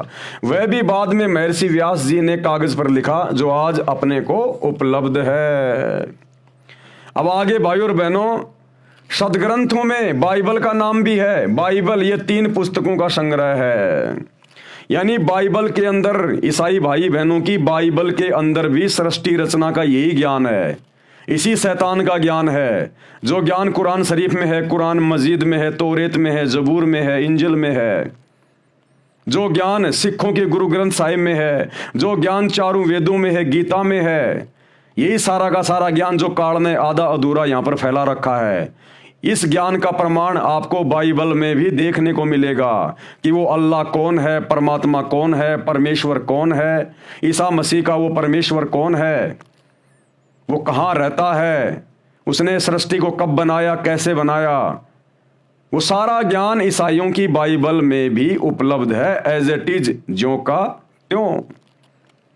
तो भाइयों और बहनों, आज के वीडियो में हम केवल इतना ही लेंगे। हम धीरे धीरे आगे बढ़ेंगे क्योंकि ये मसला बहुत ज़्यादा उलझा हुआ है। और जो नए भाई बहन हैं, हिंदू, मुस्लिम, सिख, ईसाई, जो ये मेरे वीडियो देख रहे हैं, उनसे मेरी प्रार्थना है, अगर आप मेरे वीडियो के साथ साथ में सतगुरु रामपाल जी के द्वारा जो सत्संग कर दिए गए हैं, विशेष तौर पर सृष्टि रचना जो उन्होंने कई बार अपने सत्संगों में जो बताई है, जिसके 2-2, 3-3, 4-4 घंटे की वीडियो आपको यूट्यूब पर मिल जाएंगे। यदि आप सर्च करोगे सृष्टि रचना संत रामपाल जी भगवान, आप सृष्टि रचना को पढ़िएगा। ये सृष्टि रचना मास्टर ऑफ की है दुनिया के सभी धर्म ग्रंथों के इन निष्कर्षों को जानने की, पहचानने की। यानी आप किसी भी धर्म ग्रंथ को, चाहे किसी भी धर्म का हो, आप उसको उसी समय समझ सकते हैं जब आप सतगुरु रामपाल जी के द्वारा बताई गई सृष्टि रचना को कई बार सुन के अच्छे से समझेंगे। उस सृष्टि रचना में सभी धर्मों के धर्म ग्रंथों की भी वो जानकारी दे रहे हैं, विद प्रमाण दिखा रहे हैं कि मुसलमानों की 4 पुस्तकों में सृष्टि रचना का जिक्र कहाँ है, हिंदुओं के 4 वेदों में और गीता में कहाँ है, बाइबल में कहाँ है। उसके बाद आप मेरे वीडियो बहुत अच्छे से समझने लगोगे। और भाइयों और बहनों, ये मनुष्य जन्म बहुत अनमोल है, परमात्मा ने मेहर बख्शी है। जिस समय आज वे धरती पे प्रकट हैं संत रूप में, उस समय आप और हमारे को ये मनुष्य जन्म प्राप्त होना, ये बड़ा परम सौभाग्य है। आज हम अपना आत्म कल्याण करवा सकते हैं, उद्धार करवा सकते हैं। केवल यही वो समय है थोड़ा सा, जब तक सतगुरु रामपाल जी धरती पे हैं, हम मोक्ष प्राप्त कर सकते हैं। अन्यथा कितनी भक्ति कर लो, कितनी साधना कर लो, हम इसी शैतान के जाल में फंसे रहते हैं। तो आज जितने भी स्त्री और पुरुष पूरे विश्व में, पूरे संसार में हैं, जिनका जन्म है इस समय जब ये अल्लाह कबीर सतगुरु रामपाल जी धरती पे प्रकट है, हमारा परम सौभाग्य है। हम शैतान के षड्यंत्र से बाहर निकल सकते हैं, जन्म मरण का रोग समाप्त करवा सकते हैं, गधे कुत्ते बनने से, नरक में जाने से, दुर्गति करवाने से बच सकते हैं। तो भले आप किसी भी धर्म में आपका जन्म है, आप निष्पक्ष होकर थोड़ा धैर्य के साथ में और सतगुरु रामपाल जी के सत्संग, विशेषकर सृष्टि रचना को सुनने का, समझने का प्रयास करें। भाई और बहनों, जीवन बदल जाएगा, जीने का तरीका बदल जाएगा। जिस भक्ति के लिए हमें ये मनुष्य शरीर मिलता है, स्त्री या पुरुष का, हमारा वो मकसद सफल हो जाएगा। अन्यथा हम फिर लंबे समय के लिए, अनंत युगों के लिए, करोड़ों युगों के लिए हम मां कष्ट भोगने के लिए फिर काल के हत्थे चढ़ जाएंगे। तो अपनी आत्मा का कल्याण करवाओ। ये शरीर छूटने के बाद अगर भक्ति नहीं करी, आज अगर भक्ति करी नहीं, मान बढ़ाई में, अहंकार में फूले रहे, मेरा धर्म बड़ा, मेरा खुदा बड़ा, मेरा राम बड़ा, ना खुदा बड़ा ना राम बड़ा, जो बड़ा है वो आज धरती पे आया हुआ है, उसकी तुम सुन नहीं रहे, तो भाई फिर काल के हत्थे चढ़ जाओगे, बहुत बात बिगड़ जाएगी, फिर लेन देन में नहीं आएगी फिर ये बात है। तो विनती है, प्रार्थना है, निष्पक्ष होके सुनो। आप सब धर्म के मानने वालों की धर्म की पुस्तकों से दिखाया जा रहा है, फिर तो कोई संशय नहीं होना चाहिए ना। कोई अपनी तरफ से बताए, मनमाने रूप से बताए तो बात अलग है। जो गूढ़ ज्ञान मुसलमान धर्म के मुल्ला मौलवी आज तक नहीं बता पाए, जो गूढ़ ज्ञान चारों वेदों से आचार्य शंकराचार्य नहीं बता पाए, कोई पोप पादरी बाइबल से नहीं बता पाया, वो ज्ञान सतगुरु रामपाल जी बता रहे हैं। अरे कम से कम ये सोच के तो विचार करो ये कि ये कौन शक्ति है, कोई बता सकता है? किसी ने बताया क्या आज तक? हिंदू धर्म के चारों शंकराचार्यों को भी चारों वेदों का ज्ञान नहीं है। चारों शंकराचार्यों ने एक एक वेद को बांट रखा है, क्या खाक ज्ञान है उनको। और सतगुरु रामपाल जी ने पूरी दुनिया के धर्म ग्रंथों को खोल के रख दिया। तो ये स्वयं अल्लाह कबीर है, पहचानो अपने पिता को। तो भाई और बहनों, आज की वीडियो में केवल इतना ही। कल रात्रि 8 बजे सभी भाई बहन फिर से जुड़िए। तब तक गुरुदेव भगवान हम सबको आज्ञा दें, सद्बुद्धि दें, आशीर्वाद दें। बंदी छोड़ अल्लाह कबीर, सतगुरु रामपाल जी परमेश्वर जी की जय हो।